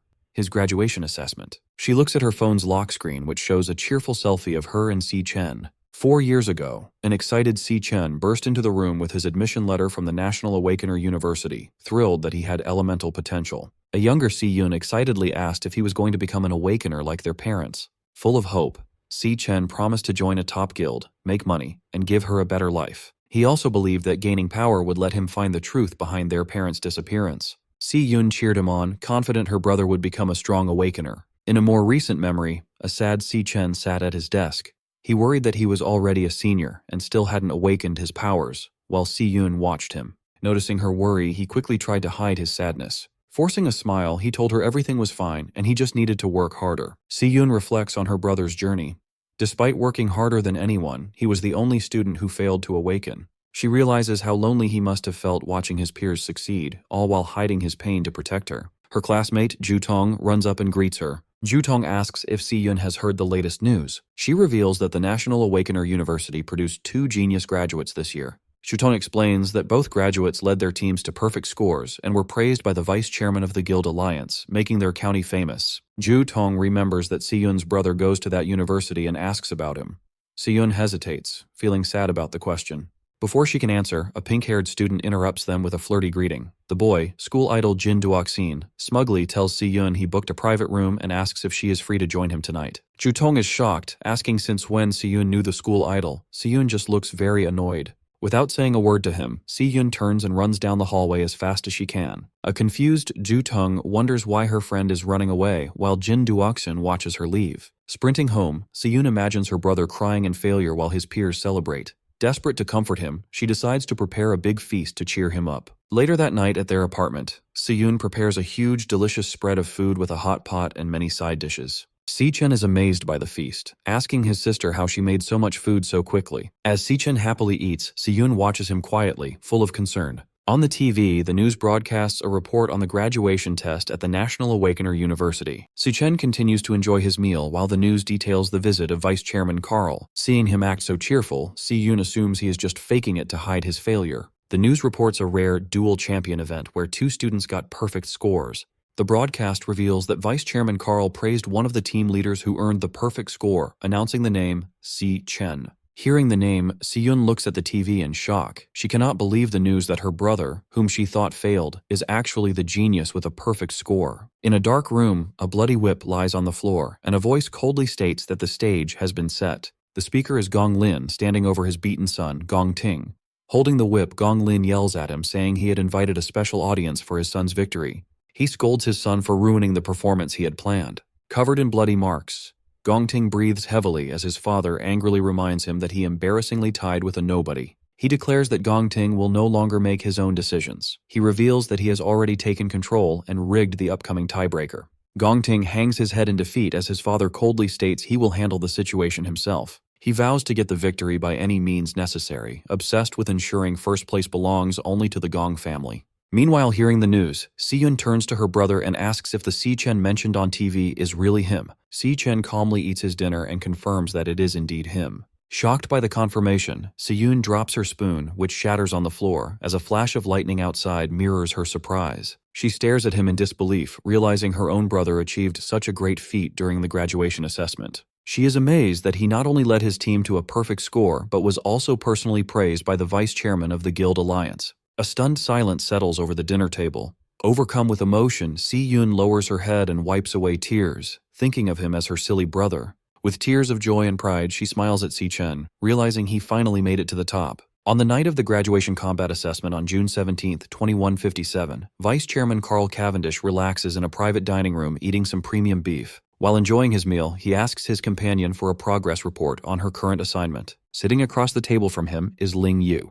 She hands over a black folder with top-secret files on a subject called the Devourer. She informs Carl that the target left no traces over the past year and warns that their surveillance might be discovered. Unbothered by the warning, Carl praises her work and tells her to eat first. Ling Yu hesitates, mentioning she has one more piece of information to share. She reveals she noticed a highly suspicious individual who recently contacted Carl, which immediately grabs his attention. She explains that the rapid rate of this person's power increase is completely abnormal. Inside the Devil Tower, a shirtless Si-chen crackles with golden electricity. He reflects that he has spent over half a month on the first floor, taking out nearly every monster. He has fully adapted to the floor's 10 times gravity. His system interface shows his Lightning Assassin class at level 17, with heavily boosted stats. After the graduation battle, his Lightning Assassin class reached 100% proficiency and rewarded him with an attribute point. This confirms that actively using a class increases its proficiency. Surrounded by the glowing avatars of his 4 classes, Si-chen realizes none of them have reached their maximum limit yet. He puts his new point into speed, the most important stat for an assassin. The multiplier boosts his speed to 740, equal to an A-rank assassin. Even with this massive speed increase, he finds himself in a tense standoff against a pack of glowing purple phantom lionesses. His main problem is the floor's lord, a massive phantom lion king, which he has been unable to hit. As 2 lionesses lunge at him, Si-chen activates his Divine Flash skill, transforming into golden lightning to meet them. He notices the Lion King's strange abilities. Whenever he finds an opening to strike, the creature instantly vanishes before the attack lands. He analyzes the pack's combat patterns. They adjust their positions rapidly, but 2 lionesses always fight in close combat while 2 stay on standby. The Lion King also constantly maintains a safe distance from him. Si-chen narrows his eyes in frustration, realizing the Lord refuses to fight directly. Staring down the massive beast, Si-chen wonders what kind of combat class this evasive Lion King possesses. As a phantom lioness charges, Si-chen counters and thrusts a powerful bolt of lightning directly into its mouth. Just as he is about to land a fatal blow, the creature vanishes in a flash of pink light, leaving him frustrated. He figures out this teleportation ability isn't limited to the Lord. The lionesses also vanish when he tries to finish them off. A spatial portal opens, allowing the targeted lioness to safely reappear next to the Lion King.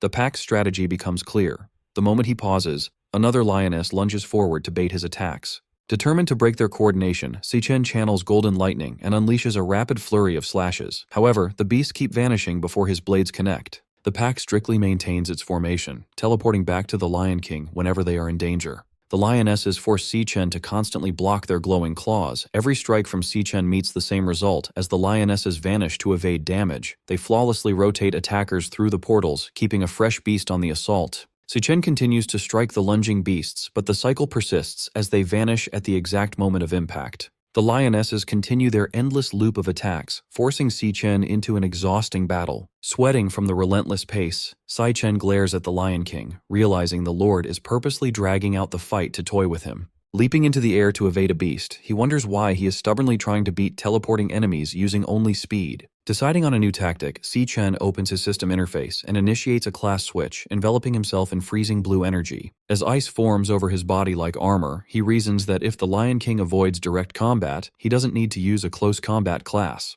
The transformation turns his hair white and his eyes glowing blue. He resolves to use the mage class to shut down the beast's evasive tactics.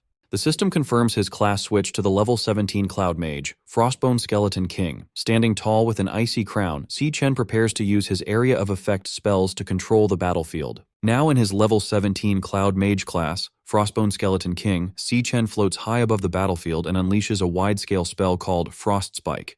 A heavy barrage of ice spikes rains down, causing massive explosions that force the Phantom Lionesses to scatter and retreat. Observing the chaos from above, Si Chen notes that while mages might be weak in close combat, their long-range attacks allow them to completely dominate the battlefield. He targets the Lion King with a concentrated shower of falling ice spikes.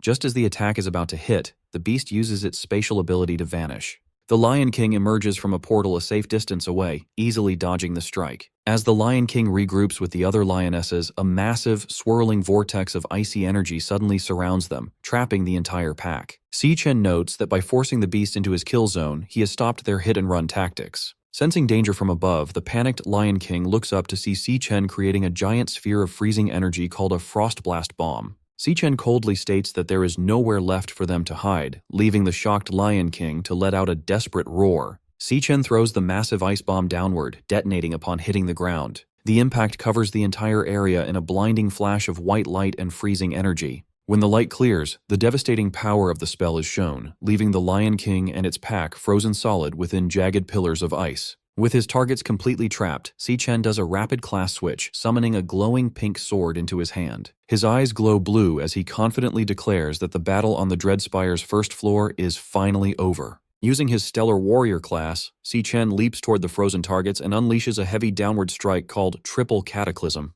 The energy blade easily slices through the trapped lionesses, shattering their icy prisons and cutting them down in one sweep. The defeated beasts dissolve into dark mist, leaving Si Chen standing victorious beside the fallen Lion King.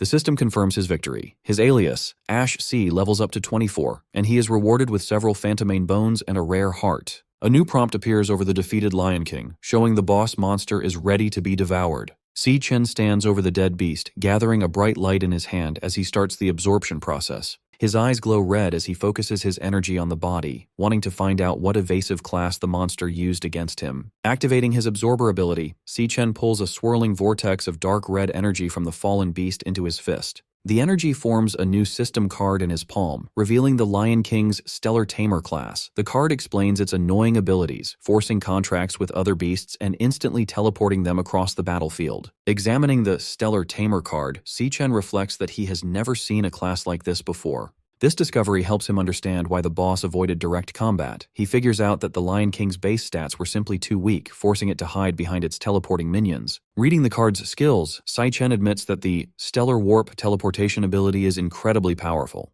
He also finds the Stellar Pact ability interesting, though it relies heavily on intimidating the target into submitting. He realizes that to get a contracted beast of his own, he will need to use a very aggressive and terrifying approach. Suddenly, the starry void around him shatters into blinding light, catching him off guard as the environment changes drastically. The illusion breaks completely, revealing the Dreadspire's true first floor, a vast, hot desert of rolling sand dunes. Looking at the barren wasteland and giant skeletons scattered across the sand, Si Chen wonders what disaster caused such destruction. A crackling sound draws his attention to a nearby dune. A vertical rift expands into a fiery portal, signaling that the gateway to the second floor is officially open. Just as he prepares to move, a hostile glare and low growl from the shadows behind him make him quickly turn around. He traces the glowing pink eyes to a large ribcage buried in the sand. Hiding inside is a fluffy lion cub, fiercely growling despite being bound by magical chains. Si Chen is genuinely surprised to find that one little lion managed to survive the battle. Assuming it is the final remaining enemy, he forms a lightning dagger in his hand and prepares to finish the job.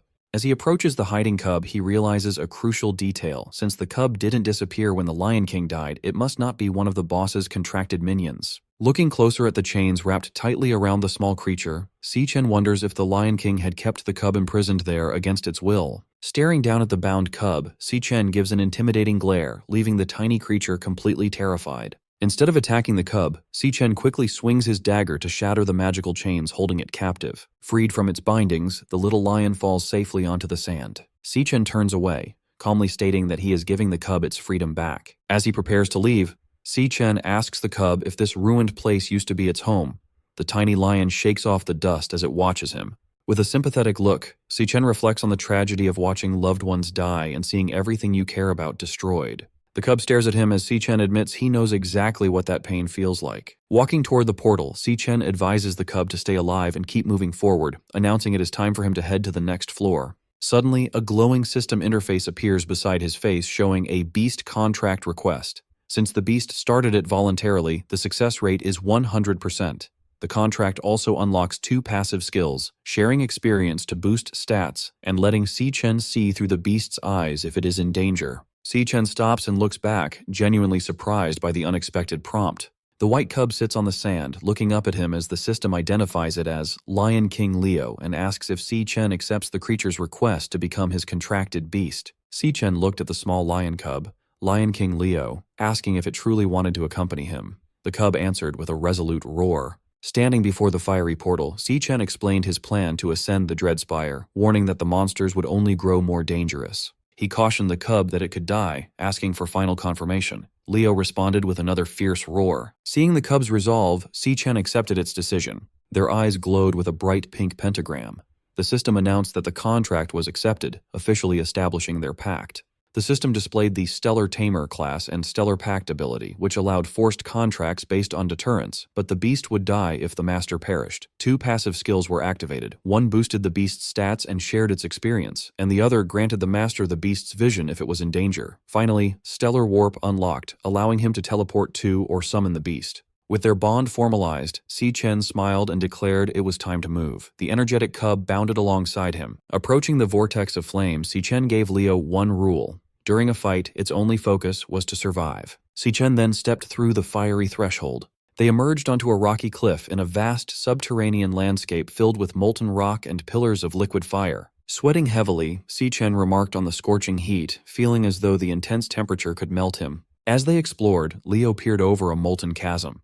Si-Chen admitted he had no idea what to expect, but a disturbance near the lava suddenly startled the cub. A blinding light erupted. Si-Chen's instincts flared, his eyes glowing red as he instantly sensed a massive threat. Before he could brace himself, a devastatingly fast attack blasted straight through his chest. Si-Chen bolted upright in bed in the real world, gasping and clutching his chest. He realized he had been instantly killed before seeing his attacker, baffled by its nightmare-level power. Still trembling from the phantom shock of death, he wondered what kind of monster lived on the tower's 2nd floor. His dread was interrupted when his sister, Si-Yun, called from outside his door that breakfast was ready. At the table, Si-Chen stared at a lavish breakfast of ramen and fresh fruit. He told Si-Yun, who was packing her bag, that she had made too much food. Munching on toast, Si-Yun instructed him to wash the dishes and reminded him to hang the laundry later. Watching her put on her sneakers, Si-Chen asked where she was rushing off to on her summer break. She replied she was heading to a summer job. Concerned, Si-Chen reminded her that he was handling their finances and she didn't need to work. Si-Yun smiled, explaining that with his recent success, she refused to be left behind. She added that doing nothing all summer sounded terrible, then cheerfully reminded him to do his chores and left. Following his sister's instructions, Si-Chen washed the dishes and hung the wet laundry in the living room. Finishing his chores, he reflected that his sister had always been like this. Looking at a framed photo of them, he admired how tough and unshakable she remained. Ironically, even though she wasn't an adult, he often felt she was the one looking after him. His thoughts darkened toward his looming responsibilities. Once his school affairs were settled, he had to confront the Demon King Wrath. This battle would keep him away from Si-Yun for a long time. Recalling her smile, he admitted she was the only person he couldn't stop worrying about. Suddenly, an idea struck him. Pressing his fingers to his temple, he wondered if a certain experiment might work. His eyes glowed pink as he channeled his abilities. A portal materialized, and Lion King Leo tumbled out, landing safely in the room. Si-Chen stared in disbelief. He was amazed he could pull his contracted beast out of the Dread Spire and into the real world. The energetic cub quickly made itself at home, darting around the living room and playfully shredding tissues. Looking at his system interface, Si-Chen formed a plan. He could command Leo to protect his sister during his absence. Thanks to his passive skills, if she was in danger, he would share the beast's vision and teleport to her rescue. Knowing Si-Yun adored animals, he recalled her happily petting strays. Watching his beast, Si-Chen smiled, confident that gifting her a little lion cub was a perfect idea. A loud crash from the kitchen interrupted his thoughts. Startled, he went to investigate. Hoping Si-Yun would like her new pet, his confidence evaporated when he saw the kitchen. The cub had caused absolute chaos, shattering plates and gnawing on the faucet. Outside in the city at sunset, a surge of dark energy destroyed a security camera on a utility pole, leaving the area unmonitored. Beneath it, a bleeding man clutched an ice blade and retreated in terror. He pleaded with his unseen attacker as a massive demonic claw manifested before him. The demonic claw lunged forward, brutally impaling the man through the chest. His eyes widened in horror as glowing crimson tendrils hoisted him into the air. A terrifying system interface appeared, displaying a loading bar that coldly indicated the man was being devoured. Elsewhere, an exhausted Si-Yun walked home with bags from her summer job. She sighed in relief, her feet destroyed from the bubble tea summer rush. Her route took her into a dim underpass. Unbeknownst to her, she walked directly beneath the recently destroyed security camera. As her footsteps echoed, a sudden presence made her stop. She turned in surprise as someone from the shadows coldly announced that she was finally there. Waiting in the dark underpass, Jin Duoxin holds a large bouquet of red roses, showing he has been waiting a long time for her. He steps into her path to offer the flowers. He mentions she left school too fast to hear his invitation, adding that he booked the entire top floor of Purple Peak Tower for them tonight. Looking at the flowers, Si-Yun asks how he knows her address. Jin Duoxin proudly credits his father, the city hospital director, saying finding such minor details is easy for him. Unimpressed, Si-Yun coldly replies that they are from different worlds. She tells him not to look for her again and walks away. Annoyed, Jin Duoxin grabs her arm to stop her. He complains about the effort it took to book the venue and angrily asks if she really plans to stand him up and humiliate him in front of his guests. Si-Yun glares at him, saying she doesn't care about his reputation. She then calls him out, telling him it is creepy that he stalked her all the way home. Triggered by being called creepy, Jin Duoxin loses his cool. With a dark expression, he threatens her, warning that she doesn't know who she is talking to or what he could do. Before he can finish his threat, Si-Yun swiftly counters and delivers a hard headbutt to his face. The impact sends him crashing to the ground, crying out in pain as he holds his bleeding nose. Standing over him, an angry Si-Yun yells at him to get his head checked at his father's hospital. Fuming, she walks away, warning him to stay away while complaining that his pathetic stunt ruined her day. Later that evening at her apartment building, a warm light shines from her family's window, offering a stark contrast to the dark alleyway. Upon arriving home, Si-Yun is amazed when she is given the fluffy white lion cub, Leo. Her eyes sparkle with instant adoration. She eagerly snuggles the tiny beast, completely in love, and excitedly asks her brother, Si-Chen, where he found such an adorable creature. Si-Chen introduces the cub as Leo, explaining he is a special gift for her. Overjoyed, she marvels at the fact that she gets to keep a baby lion. As Leo purrs in her arms, Si-Yun notices a strange detail. She wonders why the tiny cub already has a big mane, since normally only adult male lions grow them. She quickly ignores the mystery, declaring she will get him registered in the morning. Watching them bond, Si-Chen feels relieved, knowing his sister will be safe with the beast by her side while he is away. Suddenly, a loud chime from Si-Chen's phone interrupts his thoughts, and he looks down at the bright screen. A satisfied smile appears as he reads an email from the Guild Supervision Bureau. It confirms his application is approved. Relieved, Si-Chen thinks everything can now go exactly as planned. With his home life secure and paperwork done, Si-Chen looks confident. He is finally ready for his next major hurdle, the graduation tiebreaker duel against Gong Ting in 6 days. 6 days later, the tiebreaker exam begins at the city outskirts in Greenlight Forest. Director Gong Xuan tells both candidates to pay attention as he explains the exam details. Standing before a green portal at the base of a massive tree, Gong Xuan announces the school chose this wild dungeon for the tiebreaker. He adds that recent surveys rate the dungeon as D rank. He confirms that both Si-Chen and Gong Ting will enter at the same time and take the exam inside the same dungeon. He then warns the students that wild dungeons are unmapped and much more dangerous than standard school dungeons.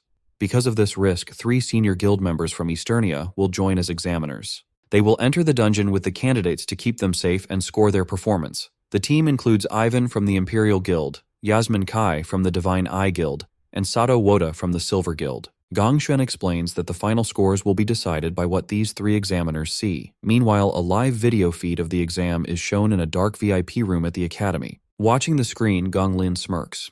He silently hopes the 3 examiners handle their secret deal properly, ensuring a clean job with no loose ends. In the same room, Principal Yuan Long asks Vice Chairman Carl Cavendish why he is still at the academy since his official schedule ended 2 days ago. Carl laughs, watching Si-Chen and Gong Ting on the screen.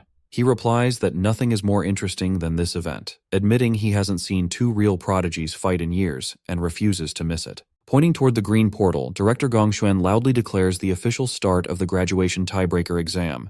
With fierce determination, the match between Si-Chen and Gong Ting begins. Without hesitation, both candidates walk directly into the glowing portal. Si-Chen steps out on the other side, covered in the lingering green energy of the portal. He looks around his new surroundings, finding himself in a gloomy, dark landscape filled with dead trees. Standing near the entrance, the examiners take in the eerie environment. Yasmin notes it looks like a flower-type dungeon. Beside her, Yvonne offers a cigarette to Sato, who shushes him, reminding him they are working and the camera drone is recording. Suddenly, a loud buzzing sound echoes in Si Chen's mind. He looks in shock as a bright red flashing hologram projects from his chest, painting his face in a red glow. The system flashes a large alert, warning him that a highly dangerous creature is nearby. Stunned, Si Chen realizes this is the first time his demon heart has ever issued such a serious warning. Soon the system alert abruptly vanishes, leaving Si Chen wondering if a high-ranking monster truly lurks inside this mere D-rank dungeon. He and Gong Ting continue their trek down a desolate path framed by massive, gnarled roots and twisting branches. Gong Ting confidently takes the lead, navigating the foggy terrain, while Si Chen follows closely behind. Observing the candidates from a high ridge, Yasmin notes the fog's suffocating thickness. Beside her, Sato Woda orders the examiner team to stay on high alert and keep their eyes glued to the examinees. A loud crack abruptly shatters the tense silence as the rocky ground violently ruptures before the students. A grotesque, massive insectoid creature bursts from the earth, identified by the system as a poison cage ant, a D-rank flower archer. Reacting instantly, Gong Ting unsheathes his katana and charges aggressively at the towering beast. Watching this swift response, Ivan praises the young man's exceptional reaction time. However, Sato Woda cautions that wild dungeon monsters are faster, crueler, and far more underhanded than anything used in school training. The poison cage ant initiates its attack by firing a toxic volley of glowing green projectiles, but Gong Ting agilely deflects every strike with his swift blade. With a fluid, powerful motion, Gong Ting leaps into the air and slices the monstrous insect cleanly in half. As the ant's severed upper torso crashes heavily to the ground, Gong Ting's blade flares with intense golden energy before he thrusts it straight through the fallen creature. Channeling his nuclear warrior class, Gong Ting executes a devastating blazeblade barrage, obliterating the monster in a massive, fiery explosion. Observing from the high ridge, Yasmin projects a glowing green 10 from her wrist device. She awards Gong Ting a perfect score for his field response, commending his instant reaction and effortless neutralization of the monster's ranged attacks. Yvonne also displays a perfect 10, praising Gong Ting's combat logic. He notes that severing the venom-launching organ immediately has effectively stripped the beast of its fighting capability. Sato Woda proudly holds up his own 10, awarding top marks for finishing power due to Gong Ting's unhesitating, clean, and decisive kill. As Gong Ting calmly holds his glowing sword, the examiners marvel at his surgical positioning, crowd control, and execution. They agree that maintaining such ice-cold composure against a wild monster is truly exceptional for a student. Sato Woda then directs their attention to Si Chen, who is casually wandering away with his hands in his pockets. Sato heavily criticizes his lack of reaction when the monster appeared, dismissing this apparent disinterest as a complete failure. Gong Ting remains silent, simply staring at his rival's remarkably relaxed and unbothered demeanor. In the VIP observation room, Carl Cavendish and Principal Yuan Long closely monitor Si Chen. Carl casually asks the principal what he thinks the young man is actually trying to accomplish out in the fog. With a knowing smile, Principal Yuan Long deduces that Si Chen is actively hunting for something specific. Down in the dungeon, Si Chen pauses, tapping his foot against a tangled cluster of giant tree roots. He realizes this central spot offers a way to wipe out the entire threat in a single, sweeping move. Golden lightning crackles to life in his hand, forming a bright, jagged dagger. Declaring he has finally found his target, Si Chen ruthlessly plunges the lightning blade straight down into the roots. The strike sends a massive shockwave of golden lightning deep underground, violently rupturing the earth. A hidden nest of poison cage ants is blasted upward, completely engulfed and obliterated by the explosive electrical energy. Sweating profusely, the examiners realize Si Chen has deliberately targeted the monster nest. They question his sanity, terrified that provoking a horde of D-rank monsters will get everyone killed. Watching the chaotic explosion, Gong Ting's usual composure cracks, leaving him visibly shocked and wondering what Si Chen plans next. Gathering momentum, Si Chen channels intense electricity into his boots and forcefully launches himself upward. Tapping into his lightning assassin class, he activates his flash god skill, rocketing into the sky as a blinding streak of golden light. Moving at incomprehensible speeds, Si Chen intercepts the swarm of poison cage ants launched by his explosive trap. He unleashes a rapid, relentless flurry of slashes against the airborne monsters. Darting between targets mid-air, he leaves behind a zigzagging web of golden lightning, systematically shredding the entire cluster of beasts in seconds before gracefully descending back to Earth. As Si Chen touches down, the severed remains of the D-rank monsters rain from the sky while golden lightning slowly dissipates from his hands. Up on the ridge, the three examiners are completely dumbfounded. Sweating in disbelief, Sato Woda struggles to process the spectacle. As Si Chen casually casually brushes green monster blood off his jacket. The examiners realize in shock that his official school report lists him as a mere E-rank awakener. They find it utterly absurd that an E-rank student can effortlessly wipe out a massive swarm of D-rank monsters. Realizing they cannot logically justify giving such a flawless performance a low grade, the compromised examiners frantically whisper among themselves. Desperate to fulfill their corrupt deal to sabotage Si Chen, they consider inventing unfair excuses, like flagging his approach as dangerously reckless or penalizing his technique. Back in the VIP observation room, Carl erupts into boisterous laughter, praising Principal Yuan Long for accurately predicting that Si Chen is hiding his true potential.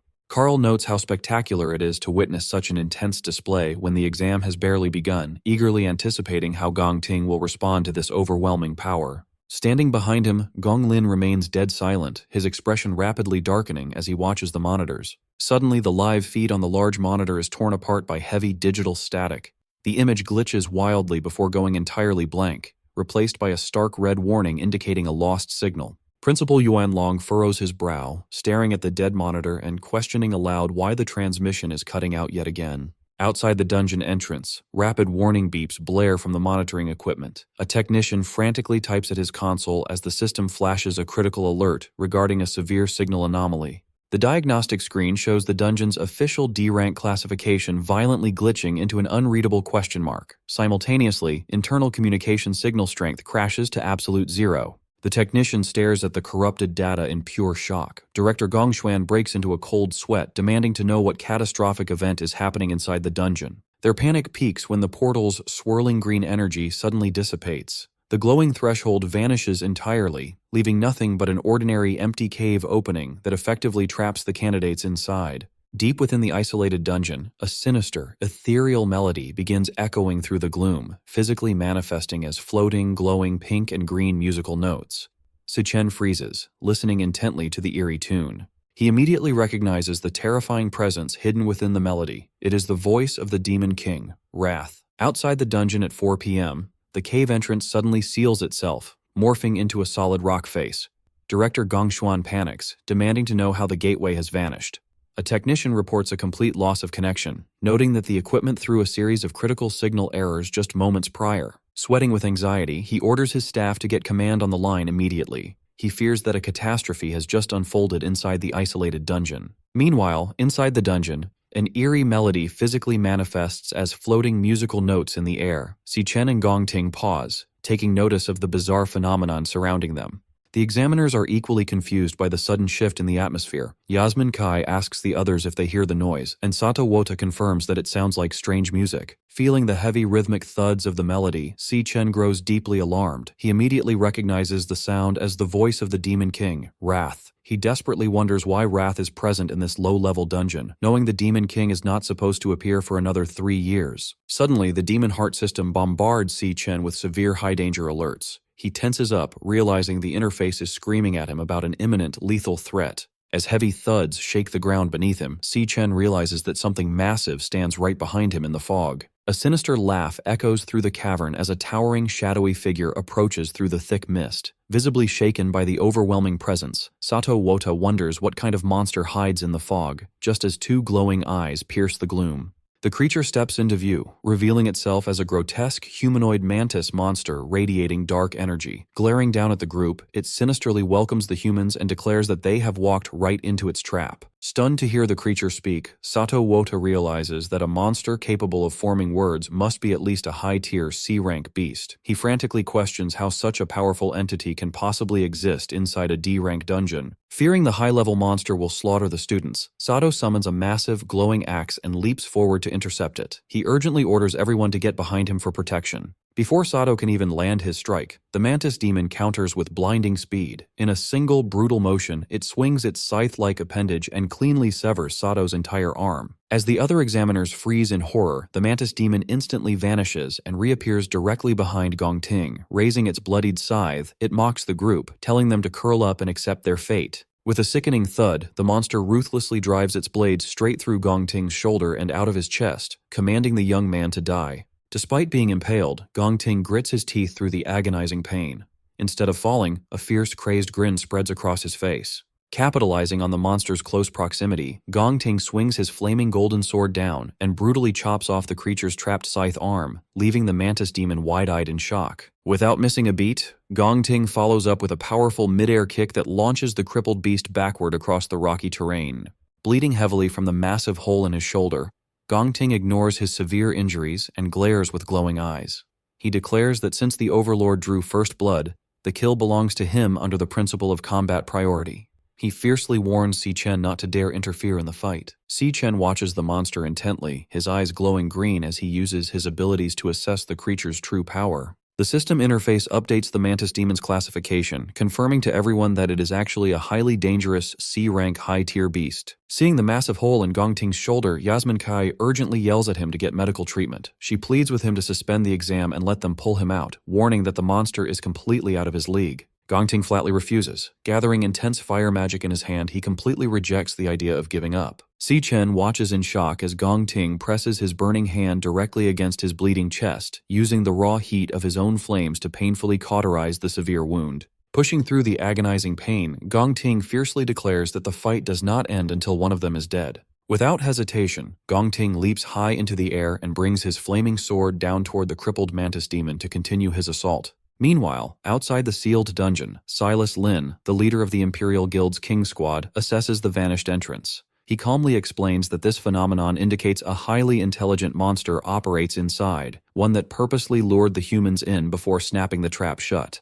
Director Gongshen panics, desperately asking if there is any way to force the entrance back open since the students are still trapped inside. Silas coldly states that there is only one way to make the exit reappear. Someone on the inside must track down and kill the dungeon's overlord. Desperate for a silver lining, Director Gongshuan tries to rationalize the situation. He suggests that since a standard D-rank dungeon caps out at a C-rank overlord, the trapped examiners and students should still have a fighting chance to kill it and escape. Silas quickly shatters his optimism. He reveals that the initial D-rank reading is just a fabricated mask created by the Overlord to purposely disguise the dungeon's true, deadly nature. Connecting the clues, Silas deduces that this specific dungeon is the culprit behind the recent string of Awakener disappearances his team has been investigating. He gravely informs a horrified Gongshuan that the trap they stand in front of is actually an extraordinarily dangerous B-rank dungeon. Meanwhile, in the dungeon, the monstrous insect attacks relentlessly with its scythe-like arms. Gong Ting stands his ground, parrying the heavy blows with his flaming katana.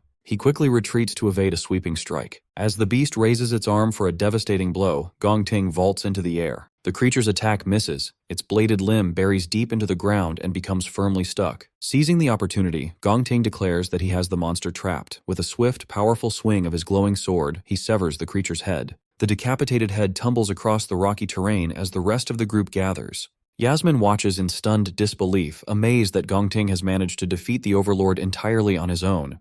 She admits that his strength is genuinely formidable. Nearby, Ivan channels a green healing aura into Sato Wota's injured arm, asking if he is recovering. Sweating, Sato expresses his gratitude for the timely intervention. However, Sato's relief vanishes as he checks his smartwatch. He alerts the others in a panic that his device has lost its signal, leaving them completely isolated. Yasmin and Ivan immediately check their own gear. Yasmin confirms her connection is gone, while Ivan grimly notes that every signal, including their compass positioning system, is completely dead. Sato panics, demanding to know when the camera drones went offline. Gong Ting looks back at him in confusion. Suddenly, the headless mantis monster stands back up. Without warning, the decapitated creature lunges straight at a shocked Gong Ting. Si Chen instantly intervenes, unleashing a flurry of golden lightning strikes that slice the creature into pieces. The system confirms the kill, awarding him experience points. Still reeling, Gong Ting demands to know how the monster kept moving after he cleanly chopped off its head. Si Chen calmly explains that the mantis was never the true overlord. It has been hypnotized the entire time, allowing its body to fight even after death. He urgently orders the examiners and Gong Ting to leave the dungeon immediately, warning that any of them could be the next target.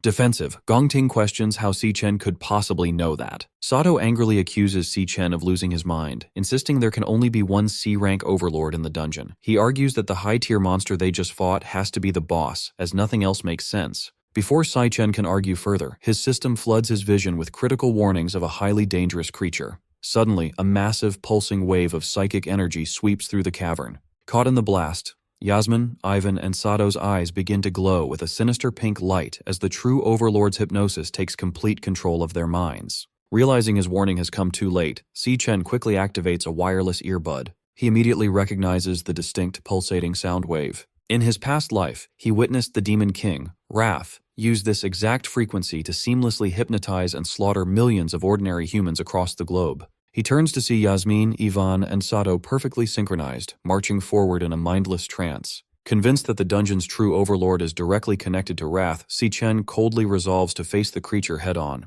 As he follows the hypnotized examiners deeper into the dark cavern, Si-Chen's system continuously bombards him with warnings about highly dangerous creatures ahead. The group soon arrives at a massive, eerie lair filled with glowing green egg sacs, where towering dark serpents guard a central, cloth-draped figure. Si-Chen remains completely unaffected by the monster's alpha frequency thanks to the counter-frequency audio track playing in his earbud, a precaution he prepared specifically for Wrath. However, knowing the unprotected examiners could drop dead from the mental strain at any second, he decides to kill the overlord immediately. The sinister entity senses their arrival, its voice echoing through the cavern as it hungers for their fresh flesh. Si-Chen glares back coldly, ready to fight. In a flashback to years ago, an exhausted and bloody young Gong Ting stands over his brother Gong Cheng after brutally beating him with a broken wooden stick. Watching the violent scene, their father, Gong Lin, coldly congratulates 8-year-old Gong Ting on his victory. Sitting comfortably at a fancy dining table, Gong Lin explains the family's harsh rules.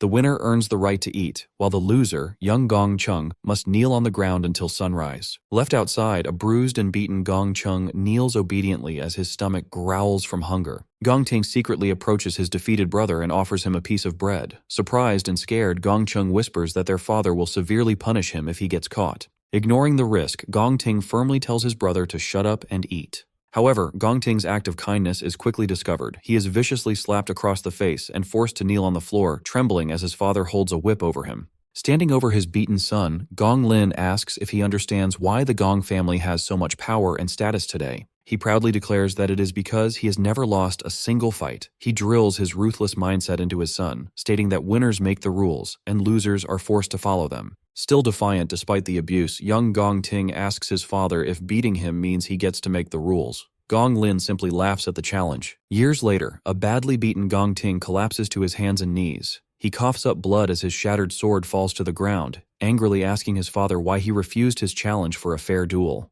He demands to know why his father ordered Silas Lin to step in and attack him instead. Unbothered, Gong Lin smirks and explains that his true strength isn't just in his own hands, but in the power and authority he commands over others. Looking down at his defeated son, he says that the world does not run on fair rules. Instead, it runs on one simple truth: you must win no matter what. He continues to drill into Gong Ting that the method doesn't matter, only the final result. As a member of the Gong family, he is expected to always be number one, even if it means throwing away his family, his loyalty, and his own dreams. Gong Lin coldly finishes his lecture, stating that winning is the only reason Gong Ting is allowed to live. These harsh words echo back to Gong Ting's childhood, permanently scarring him with the belief that his survival depends entirely on always winning. Back in the present, the group stands in front of the massive hidden monster overlord.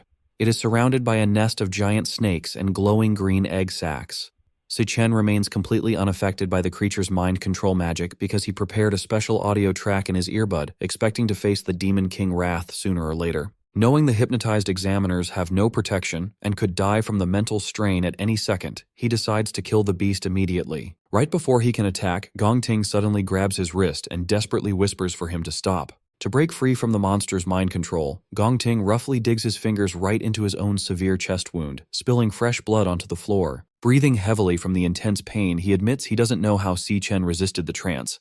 He explains that hurting himself is his own way of keeping his mind clear. He urgently warns Si-Chen that a reckless attack will give away their position and get everyone killed. Sweating heavily, he points out the countless glowing eggs surrounding the monster's throne. He explains that if they trigger the nest, they will be swarmed by dozens of C-rank monsters, making survival impossible. Looking at the trap, he realizes the smart overlord disguised its home as a weak dungeon to lure in and kill unsuspecting awakeners. Because of this trick, he is sure the monster will eventually come to them on its own. He suggests a new plan. They should play along and stay still. The second the overlord gets close enough, they will launch a surprise attack and kill it together. Si-Chen looks a bit impressed, admitting he didn't expect Gong Ting to think so clearly and logically under pressure. Despite the compliment, Si-Chen completely rejects the plan. He warns Gong Ting that waiting won't work because this specific monster doesn't even need to move to kill them. He explains that the overlord doesn't need to attack them physically.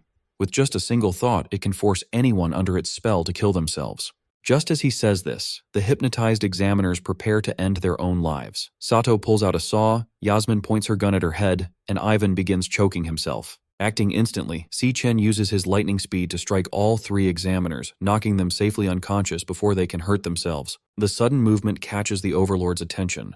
Realizing its prey is fighting back, the monster angrily declares that its food has been ruined. Reacting to the threat, the Overlord triggers the glowing green egg sacs, causing them to violently burst open. Dozens of dangerous C-rank blade arm mantises crawl out of the eggs as the Overlord orders the swarm to kill the intruders. As the deadly horde surrounds them, Gong Ting realizes their stealth plan is ruined and decides it is time for an emergency backup plan. Drawing his sword, he steps firmly in front of the unconscious examiners. He orders Si-Chen to grab the 3 adults and escape the dungeon, promising to hold off the monster swarm all by himself. Si-Chen is completely surprised by Gong Ting's selfless choice to sacrifice his own life for their safety. Gong Ting admits he knows he can't defeat the entire swarm of C-rank monsters alone. However, he firmly states that he can at least buy Si-Chen enough time to run away with the others. Clashing his flaming sword against a charging mantis, Gong Ting yells that he is taking responsibility. He blames himself for demanding the tiebreaker duel and dragging everyone into this deadly trap. The overwhelming physical strength of the monster's strike overpowers Gong Ting, easily knocking him backward. Stabbing his sword into the ground to stop himself from sliding, a panting Gong Ting stubbornly insists that since the situation is entirely his fault, he has to be the one to fix it. Si-Chen steps forward, admitting that he had completely misjudged his rival's character. As his system starts a class switch, he reminds Gong Ting that he wasn't the only one who agreed to the duel. Fully transforming into his level 24 Lightning Assassin class, Si-Chen summons a glowing blade of golden electricity. Surrounded by the swarm of mantis demons and the giant overlord's buzzing aura, Si-Chen channels his golden lightning and confidently announces that he has a plan. Bleeding heavily, Gong Ting quickly rejects the idea of fighting. He warns Si-Chen that the Overlord's power is on a whole different level, guessing the monster is at least a B rank, or maybe even an A rank threat. He urgently tells Si-Chen to grab the unconscious examiners and run, insisting that running away is their only real choice. Si-Chen agrees that the monster is a nightmare, but he points out a huge problem with that plan since the dungeon gates are locked down. He explains that if the exit was still open, the Imperial Guild's rescue teams would have already rushed in to save them. Gong Ting is completely shocked to hear that they are trapped inside. Si-Chen closely watches the silent overlord, trying to figure out how to handle the deadly situation. He figures that if the creature is really an A-rank monster, its combat power must be close to the Phantom Mane Lion King he fought back in the Dreadspire. Suddenly, the swarm attacks. A mantis demon jumps forward, but Si-Chen easily blocks its heavy scythe using his lightning dagger. Another mantis dives in from above, making Gong Ting panic and shout for Si-Chen to watch out. Before the monster can land a hit, Si-Chen and Gong Ting swing their glowing blades perfectly together, each cutting down an attacking mantis demon in a flash. A moment later, a huge swarm of mantis demons screeches and charges right at them. Holding his bleeding chest, Gong Ting grits his teeth, realizing that with so many monsters coming at them, it is only a matter of time before they are completely overwhelmed. Ignoring the terrible odds, Si-Chen focuses his energy. Tapping into his Lightning Assassin class, he forms several crackling blades of electricity in his hand. With a quick move, he shoots out a wave of golden lightning blades, piercing right through several charging beasts all at once. Not stopping there, he activates his Flash God skill. Moving at blinding speed, he rushes straight into the swarm, easily cutting off the heads of multiple monsters in a single dash. Gong Ting watches this crazy show of power in total disbelief, thinking it should be impossible. He knows that the assassin class naturally has very weak base strength, making them almost useless against large groups of enemies. Yet, he watches as Si-Chen perfectly dodges a massive scythe swing. Gong Ting then notices that every single one of Si-Chen's strikes perfectly hits a weak point. He realizes that Si-Chen is completely making up for his class's lack of raw power by using pure speed and perfect technique. Staring at the blurry afterimages, Gong Ting is amazed by just how fast Si-Chen is moving. As Si-Chen kills the rest of the swarm in a storm of lightning slashes, Gong Ting figures out that his rival's speed is easily at an A-rank level, if not higher. Inspired by Si-Chen's amazing skills, Gong Ting grips his glowing sword with new energy, realizing they might actually live through this fight. Annoyed by how stubborn they are, the Overlord steps in. It charges up a massive wave of dark pink energy, starting a powerful boost. The dark energy flows over the remaining mantis demons, greatly increasing their strength and energy. The Overlord angrily orders the powered-up swarm to chop Si-Chen to pieces right away. Si-Chen stands ready with his electric blades glowing bright. One of the buffed mantises tries to crush him, but Si Chen easily jumps over the attack and slices the monster to pieces in midair. Seeing the fight get even wilder, a fierce Gong Ting yells out, telling him to hold on as he gets his own blade ready. Si Chen pushes himself to his limits, unleashing a non-stop storm of golden slashes against the supercharged swarm. Suddenly, a mantis demon appears right behind him.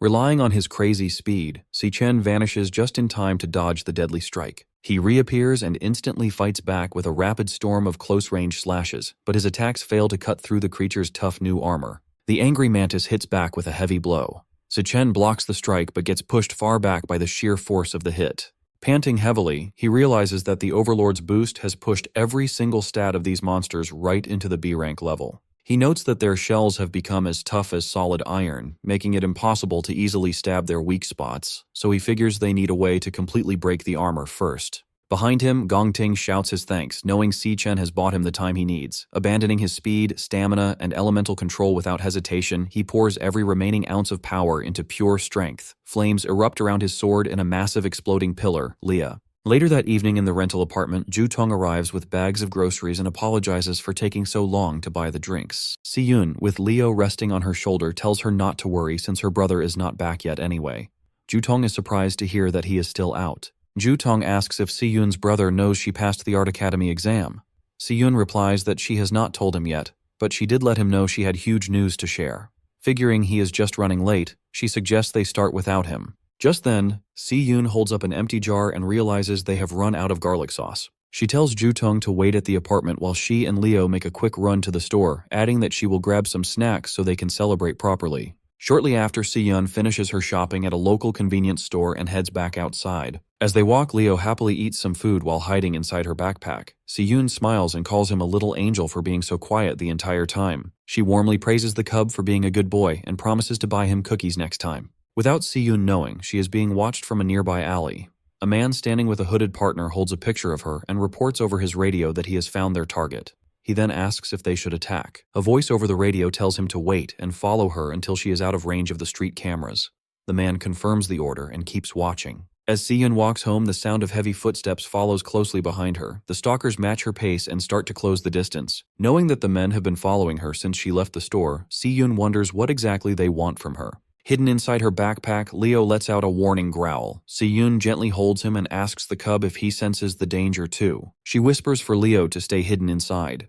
Looking back at her followers with a brave and sharp expression, she quietly says that her night just got interesting. Deep inside the dungeon, a heavily panting Si Chen realizes the monster boss's dark energy has pushed the bug swarm to a much higher threat level. Seeing that their shells have become as tough as solid iron, he knows he can no longer easily cut through them. He realizes he needs to find a way to break their armor first. Just then, Gong Ting shouts his thanks, telling Si Chen that he bought him exactly enough time. Giving up his speed and energy, Gong Ting turns all his remaining power into raw strength and bursts into a massive pillar of flames. With his strength at its limit and his eyes glowing, an angry Gong Ting announces his final move. Swinging his flaming sword, he unleashes a huge wave of fire, declaring he will burn the monster to ashes no matter how strong it is. The massive fiery attack crashes into the charging swarm, violently burning the bug monsters. Tearing right through the group of enemies, the giant blade of fire strikes directly at the calm, waiting boss.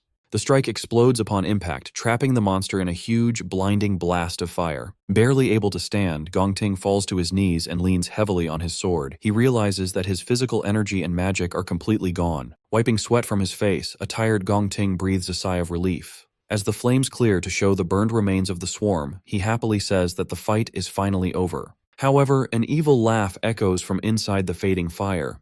The boss calls out, mocking them by asking if that was really all they could do. Gong Ting freezes in pure shock, while Si Chen calmly looks toward the source of the voice.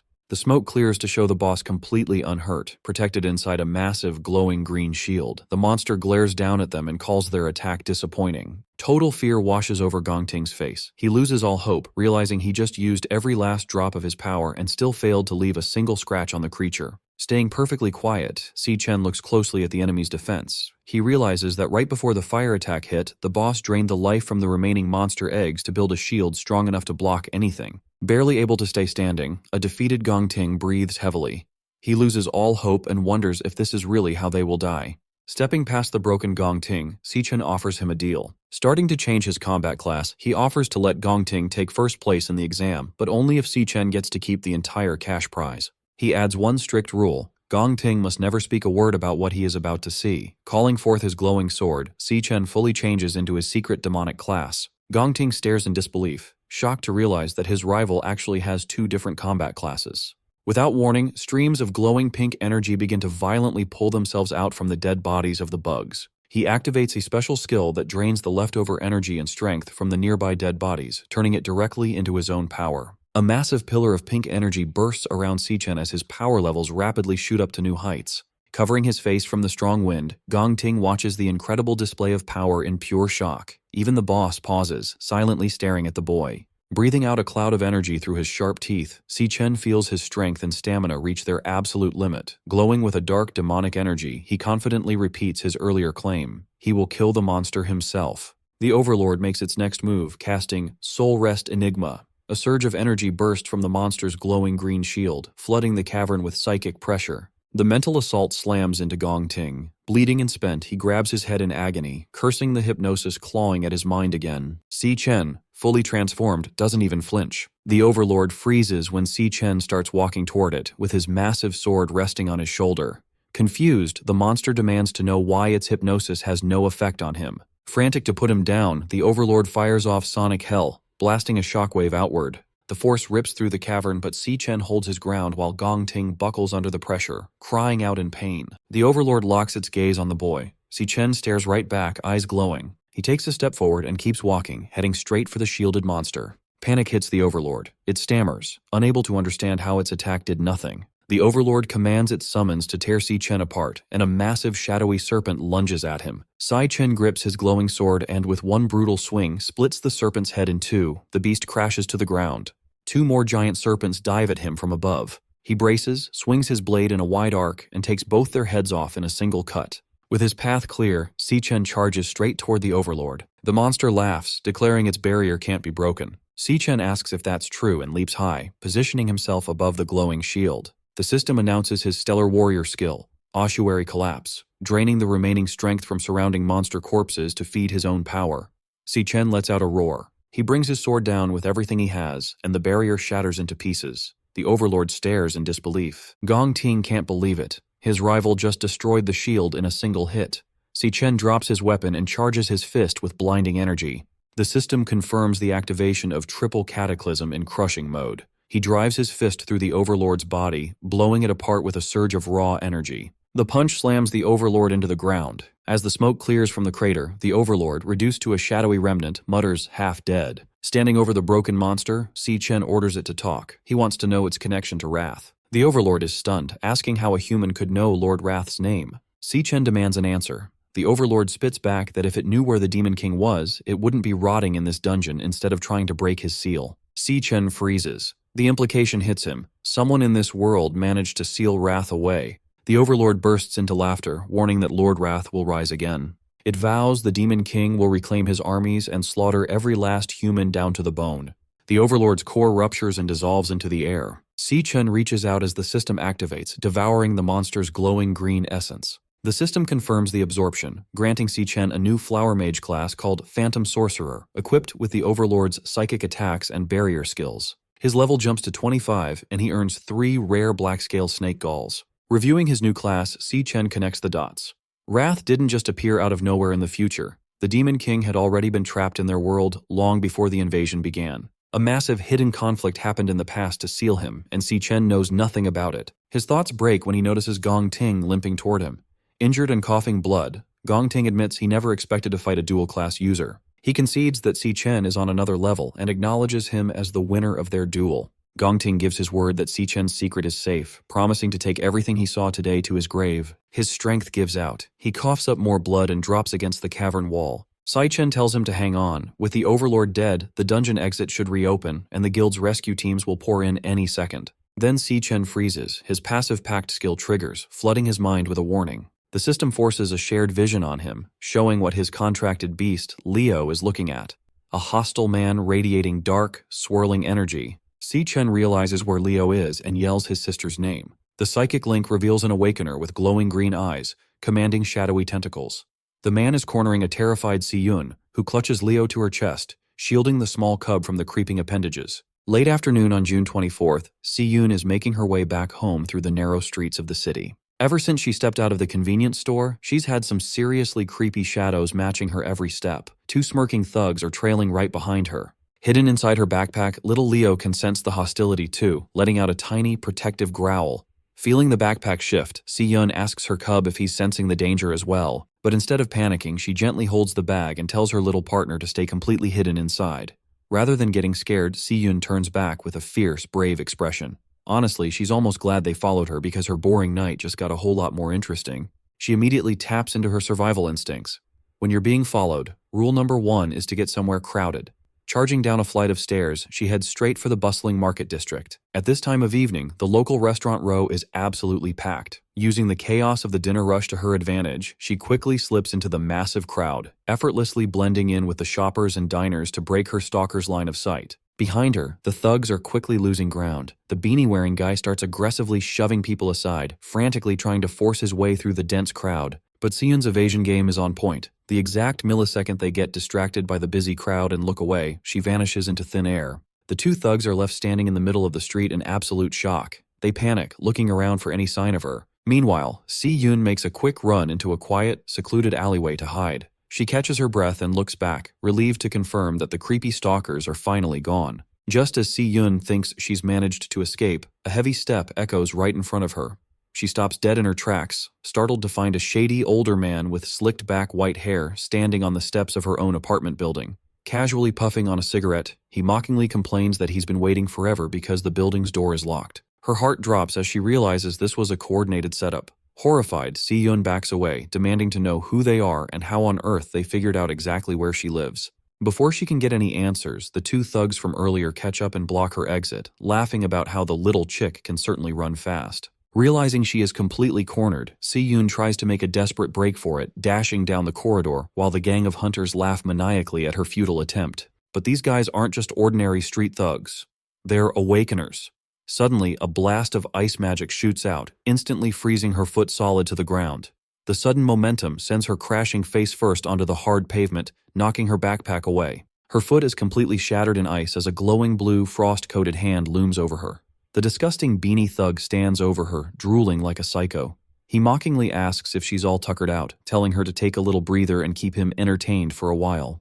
Just as the creepy stalker is about to lay his hands on her, Si-yoon screams out in panic. But before the creep can even touch her, a giant spectral paw slams directly into his face with insane force, sending him flying backward through the air and crashing brutally onto the pavement, which even surprises the white-haired leader. A heavy thud rattles the pavement. Stepping directly in front of a trembling Si-yoon is a colossal, majestic white lion. Si-yoon is shocked, staring at the majestic, glowing beast. Her eyes widen in pure disbelief as she realizes this legendary predator is none other than her little Leo. The beanie thug clutches his bleeding face, screaming in absolute horror. He frantically yells to his partner, crying about how the client who hired them never mentioned they'd have to fight a giant, overpowered monster lion. Leo lets out a deafening, earth-shaking roar that echoes throughout the entire alley. Completely terrified, the hooded stalker panics, frantically charging yellow lightning into his fists in a desperate, last-ditch effort to defend himself. But maintaining that massive, legendary form is way too exhausting for a baby cub.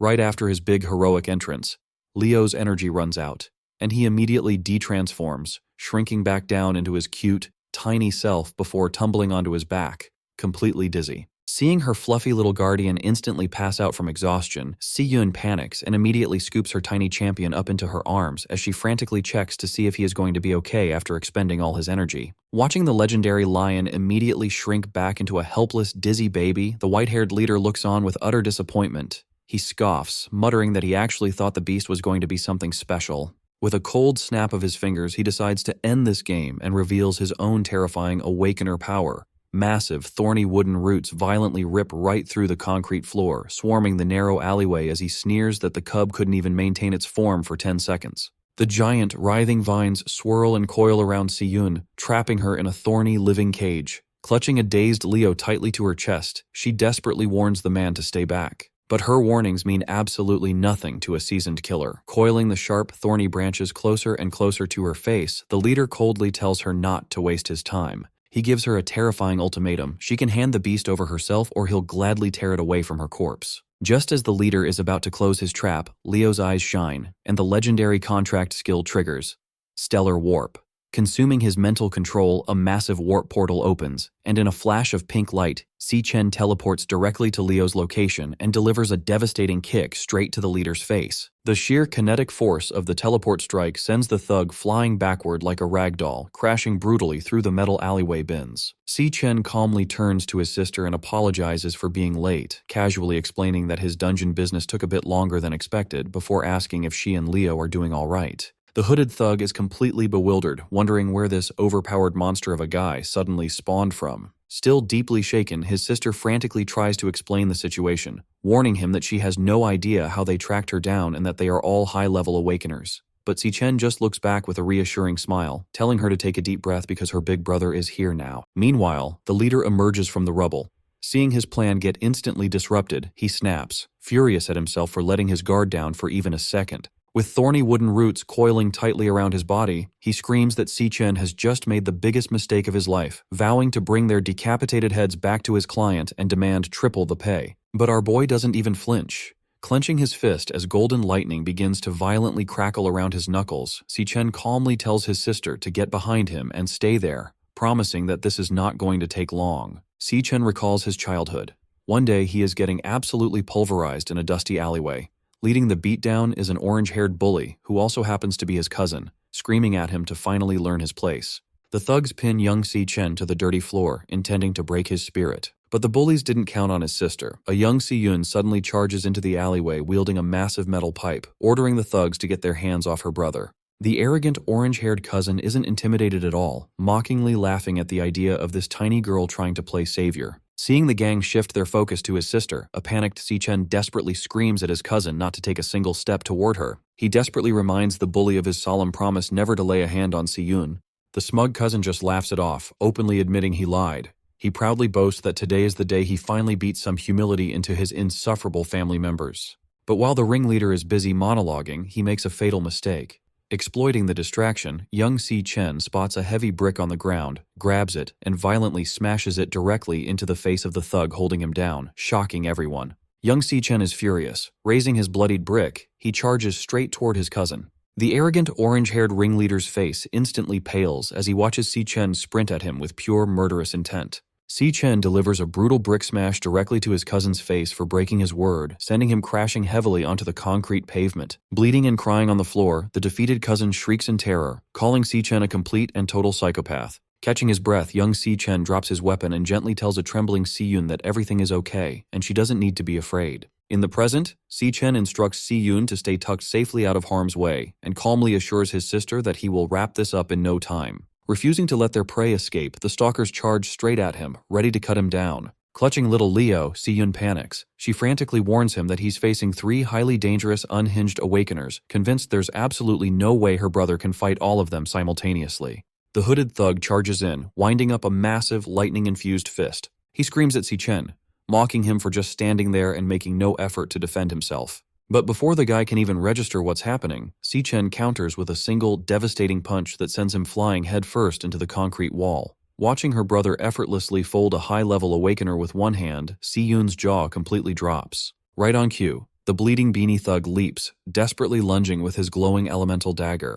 Without even breaking a sweat, Si-Chen cleanly catches the thug's wrist mid-air before delivering a brutal knee strike straight to his face. The sheer kinetic force of the strike launches the beanie thug backward, leaving him crumpled in the alleyway garbage bins. Instantly, a massive thorny wooden root rips through the alley toward him, but with insane reaction speed, Si-Chen effortlessly tilts his head to evade the surprise attack. The heavy vine misses entirely, snapping violently against the tiled brick wall behind him. Seeing his subordinates easily taken out, the white-haired leader completely loses his mind, screaming in fury that a mere kid in a school uniform is making a mockery of them. Channeling his plant magic, the boss summons a swarm of massive, glowing wooden spikes, furiously vowing to turn Si-Chen into a human pincushion. Si-Chen remains calm, and tapping into his godlike agility, he seamlessly slips and weaves through the incoming storm of razor-sharp vines without getting a single scratch. In a single fluid motion, Si-Chen launches himself straight through a gap in the defenses, closing the distance instantly. The white-haired boss is horrified, screaming that this shouldn't be possible and panicking over how anyone could move like that.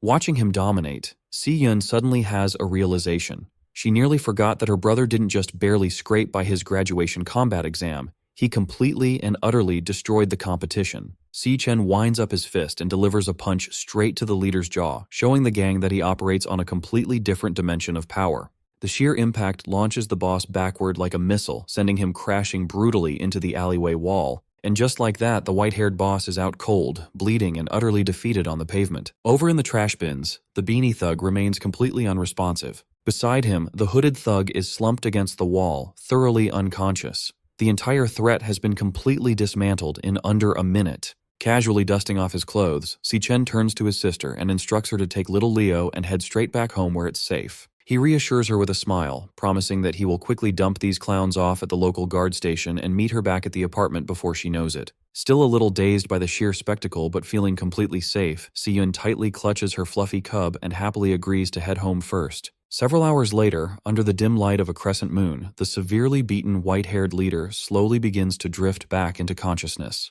Groaning in pain, the battered boss struggles to open his blood-caked eyes. But his confusion quickly turns to dread. He realizes that he and his two thugs have been stripped of their weapons and bound tightly back-to-back around a concrete pillar, with Si Chen staring directly down at them. The leader immediately panics, hysterically demanding to know where they are and why they were dragged to this isolated spot, while the beanie thug whimpers that his shattered skull literally feels like it's cracking in half. Remaining completely unfazed by their whimpering, Si Chen coldly asks if they belong to the Black Mountain Society. Knowing they never lift a finger without getting paid first, he directly demands to know who is bankrolling their operation to kidnap his sister. The battered boss just chuckles bloodily, refusing to talk. He arrogantly explains that snitching is a death sentence in their line of work, so he has no intention of opening his mouth. Si Chen doesn't even bat an eye.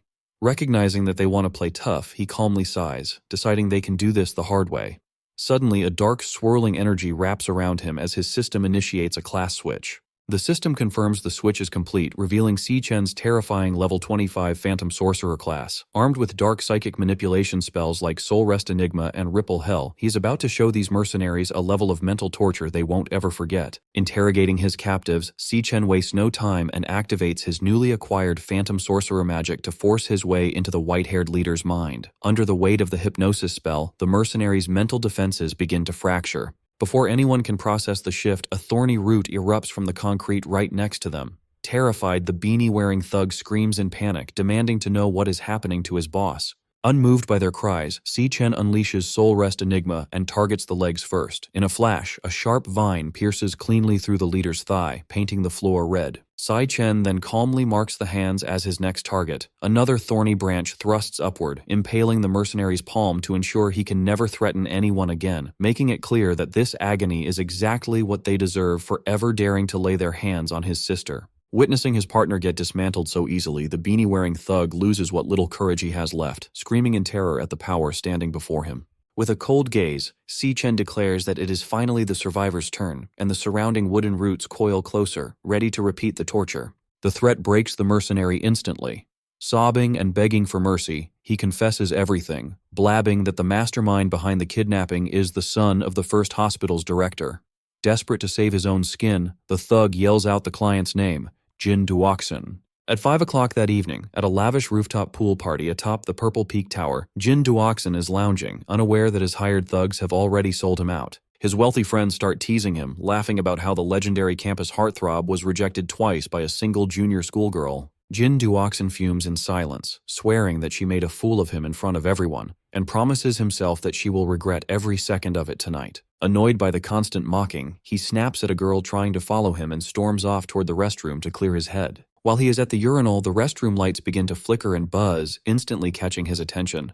Growling in frustration, he curses his luck, complaining that even the building's electricity is plotting against him tonight. Suddenly, a shadow looms. Jin Duoxin spins around to find Si Chen standing behind him. Our boy calmly demands to know if he is indeed Jin Duoxin. Down in the surveillance room, the security guards gossip about how the rich kids bought out the top floor and shut off all the security cameras so they could party in private. One of the guards leans in, whispering a dark rumor that many of the girls up there did not come willingly, having been lured into a trap. Shocked by the revelation, the other guard can barely believe his ears. The informant confirms it, explaining that not long ago, a student took her own life after being abused at one of these parties, only for the wealthy parents to bury the scandal under a mountain of hush money. He warns his colleague never to be fooled by their expensive clothes and pretty faces because behind closed doors, these spoiled heirs are nothing but animals. Meanwhile, back in the restroom, Jin Duoxin panics and demands to know who this intruder is, threatening to call the police and have him thrown out immediately. Instead of replying, Si Chen calmly pulls out a phone and makes a call. Jin Duoxin freezes in terror as he sees his own phone ringing with an incoming call from his mercenary contact, Blackie. Holding the mercenary's phone, Si Chen glares at him, confirming that Jin Duoxin is indeed the one who ordered the hit on his sister. Horrified, Jin Duoxin demands to know what happened to Blackie, but his answer comes in the form of Si Chen effortlessly crushing the phone to pieces with crackling lightning. Overcome with terror, the spoiled heir backs away, screaming for the monster in front of him to stay back and desperately begging to know who he is dealing with. In an instant, Si Chen launches Jin Duoxin straight through the glass window of the restroom. Shattered shards rain down as the spoiled heir plunges to the pool deck below.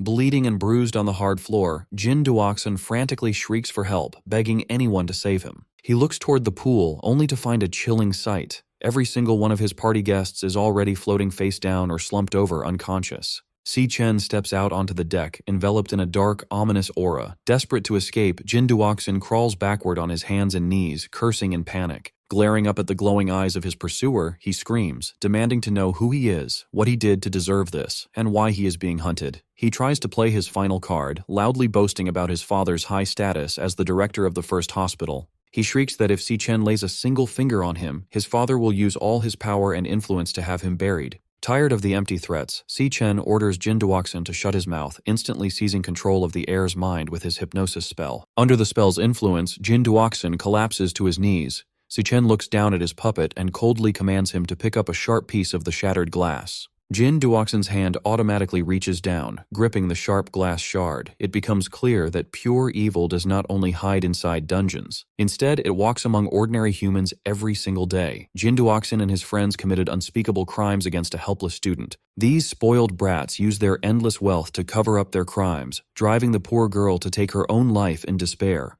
When the tragedy occurred, they simply used their family's power and influence to ensure that none of the blame ever stuck to them. Jin Duoxin had even forged the autopsy report to frame it as a tragic accident, boasting that the world belongs to those with money. This is the exact monster who paid a fortune to the mercenaries, ordering them to ruin Si Yun's life by any means necessary. But this time, Jin Duoxin made the fatal mistake of targeting the wrong person's sister. Gripping the razor-sharp shard under hypnotic control, he slowly raises the glass to his own throat. Si Chen vows to hunt down and eliminate every threat to his sister, even if it means acting as judge, jury, and executioner. Even if he has to walk through the darkest depths of the world, he will never hesitate. Si Chen then orders his puppet to end it. Right after their brutal tiebreaker battle inside the wild dungeon, a victorious Si Chen stands over his injured rival, Gong Ting. He calmly tells him that the dungeon overlord is dead and the exit is clear, urging him to hold on until the rescue team arrives. Gong Ting makes a promise, telling Si Chen that as soon as they get out, he will tell everyone the truth, that Si Chen was the one who saved all their lives.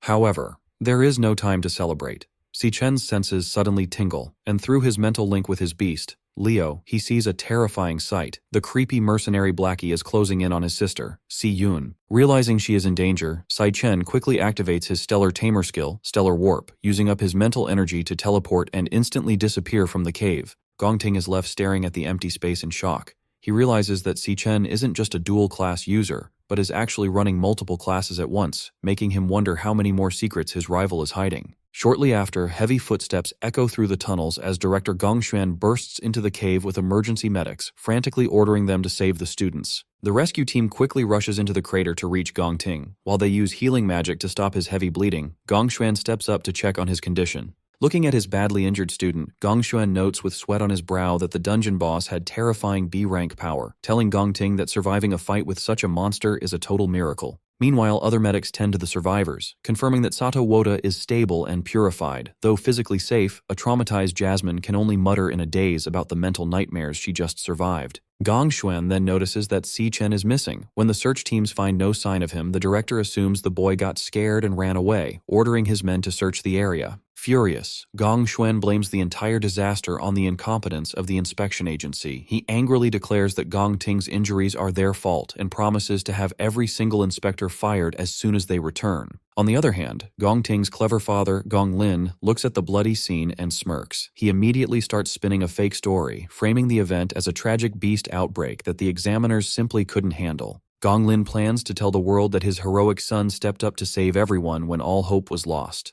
Guilt-ridden by this stolen credit, Gong Ting tries to speak up and admit that Si Chen was the one who actually killed the boss. However, his father cuts him off instantly by squeezing his freshly bandaged shoulder wound, causing him intense pain. He whispers a threat, telling Gong Ting that he will take the credit, while the nearby witnesses stay quiet out of fear. He coldly orders his son to clean up, stating that tomorrow's graduation ceremony is where Gong Ting will step into the spotlight as the school's greatest hero. Later that evening in their rental apartment, the mood is much happier. Over a hot meal, Jutong excitedly congratulates Si-yun for passing her exam and getting accepted into the prestigious Central International Academy of Arts. Jutong is thrilled for her best friend, cheering that Si-yun is finally chasing her dreams and is on her way to becoming a world-class artist. Meanwhile, Si Chen casually drinks his soda with a calm, deadpan expression. Noticing his lack of excitement, a pouting Si-yun asks why he looks so bored, as if he already knew she would pass. Si Chen quickly smiles and assures her that he is truly happy for her, though in reality he remembers that in his past life she had received her acceptance letter on this exact same day. Jutong admits she is highly jealous because studying in the elite city of Sanhaven is a rare opportunity that regular people can only dream of. However, Si-yun worries about how far away Sanhaven is and its high cost of living. Seeing her hesitate, Si Chen steps in and tells her to completely forget about money or any other worries.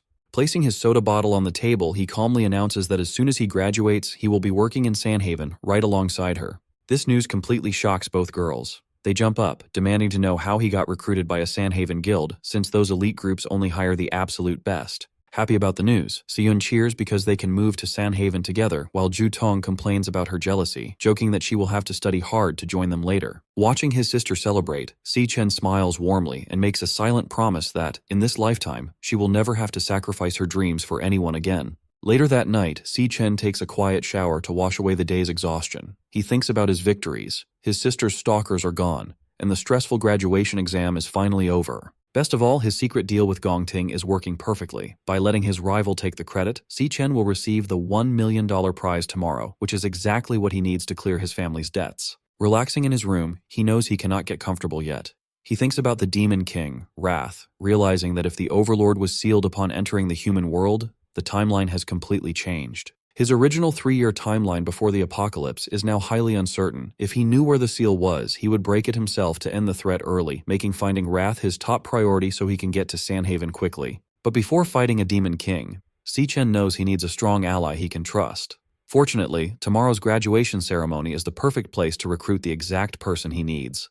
Meanwhile, in a quiet tea room, Student Council Vice President Ling Yu meets with Carl Cavendish, the Vice Chairman of the World Guild Alliance. She reports that a dangerous rogue awakener called the Glutton was spotted in Everfield County, which immediately catches Carl's interest. Ling Yu explains that she rushed to the scene but found the security cameras cleared. The only clues left behind were fresh bloodstains and scratch marks on the ground, matching the killer's usual routine of destroying and consuming victims. She warns Carl that this killer specifically targets elite awakeners with rare, powerful abilities, and the rank of the victims has been rising with every attack. This means the killer is stealing their strength and evolving rapidly by devouring increasingly powerful targets. Ling Yu warns that the glutton never stops once he targets an area, and she feels another attack is coming. Carl simply smirks, finding the timing of the monster's arrival interesting. Sliding a new file across the table, Ling Yu adds that the glutton's most recent attack took place in an alleyway within a low-income housing neighborhood. Remarkably, the exact location of the murder is less than 100 meters away from Si Chen's apartment. Although they have no photos of the glutton, Ling Yu notes that Si Chen's power has been growing at an impossibly fast rate. But before she can finish speaking, Carl smirks, suggesting that the power-devouring glutton is actually Si Chen himself. At the academy, Principal Yuan Long's assistant asks why he is skipping the graduation ceremony for the very students he helped raise. Wenlong smiles and explains that he only wanted to give his students a safe place to grow when they were weak, but now they have finally grown up. With that, he releases his birds out the window, saying it is time for them to go out and find their own paths in life. However, he notices one stubborn bird staying behind in the cage, making him wonder where it actually wants to go. Over at the massive graduation hall, Ma Long and Xiang Zuo stare in awe at the huge venue, realizing the academy went all out to welcome the major guild leaders. Ma Long wonders how Lu Sheng and Gong Ting did in their secret trial, and while the twins discuss the academy's strict rules, Ma Long proudly brags that Lu Sheng definitely crushed the competition. But suddenly, Gong Ting's brother, Gong Chung, tells Ma Long to shut up and stop hyping up Si Chen. He laughs and claims that Si Chen has zero chance of winning, insisting that his brother Gong Ting is guaranteed to walk away as the champion. Annoyed by his arrogance, the group starts trading thumbs down and petty insults back and forth. Behind the scenes of the grand ceremony, Gong Lin looks around and notes that every major guild in the country has sent a representative. Since the entire board of the prestigious Imperial Guild is attending, the crowd outside is already buzzing with excitement to see these legendary figures. Soon enough, Imperial Guild co-founder Guam Yuan and founder Titan Ming make a grand entrance to greet the elite guests, prompting Gong Lin to quietly scheme for the upcoming board election. He plans to use this very ceremony to win over the undecided board members and break his dead-even vote tie. By doing this, Gong Lin is determined to finally seize the highly coveted chairman's seat for himself. He assures his son Gong Ting that Carl, the vice chairman of the World Guild Alliance, will personally hand him the champion's trophy, marking the start of their rise to the absolute top. However, he firmly warns Gong Ting not to screw this up, ordering him to go out there, give a perfect speech, and show the world what he is made of. Feeling suffocated by his father's intense pressure, Gong Ting remains silent while clenching his fist so tightly that his suit wrinkles. Right on cue, the host steps onto the main stage to kick off the highly anticipated 2157th National Awakener University graduation ceremony. As she announces that the final assessment is officially over, Ma Long and the twins in the crowd instantly light up with excitement. Now that all the powerful board members and school officials are seated, the historic ceremony officially begins. The entire auditorium erupts into loud applause, but while Gong Ting sits in tense silence, Si Chen calmly watches the show unfold. Next, the announcer takes the stage to officially reveal the results of this year's grueling assessment. She points dramatically to the gleaming gold trophy waiting on stage for the ultimate champion. She then introduces the special guest presenter, inviting Carl Cavendish, the vice chairman of the Global Guild Alliance, to step forward. Under the bright spotlights and loud applause, Carl steps up, ready to personally announce the winner of the grand award. He starts by thanking the Imperial Guild for the invitation, saying it is an honor to witness Easternia's next generation of elite talent. Then, he quickly grabs everyone's attention by hinting that something highly unexpected happened during the final test, catching Ma Long and the twins completely off guard. He drops a massive bombshell, revealing that the low-level D-rank dungeon assigned for the exam was actually a highly dangerous disguised B-rank dungeon. This shocking news sends a wave of panic through the crowd, with people whispering that even professional teams struggle with B-rank threats, wondering how on earth the students survived. Carl goes on to explain that when all hope seemed lost, one heroic student used sheer skill and flawless technique to pull off the absolute impossible. He reveals that this lone warrior single-handedly defeated the B-rank dungeon boss and brought his entire team back alive. As a calm Si Chen and Gong Ting listen from the crowd, Carl gets ready to name the strongest graduate of their generation. He raises his arm and officially crowns Gong Ting as the undisputed champion of the year. Confetti rains down as a serious Gong Ting stands up to accept the crowd's roaring applause. Meanwhile, Ma Long and Xiang Zuo are completely losing their minds, absolutely convinced that the results must have been rigged for Si Chen to lose. Seeing this, Gong Chung immediately starts gloating, rubbing the victory in their faces and bragging that his brother is simply built different. The surrounding students are left in awe, murmuring that clearing a B-rank dungeon alone is on an entirely different level compared to their own struggles. The crowd continues to go wild, showering Gong Ting with praises for his legendary strength and looks. As Gong Ting slowly climbs the stage stairs, a calm Si Chen silently watches him from his seat.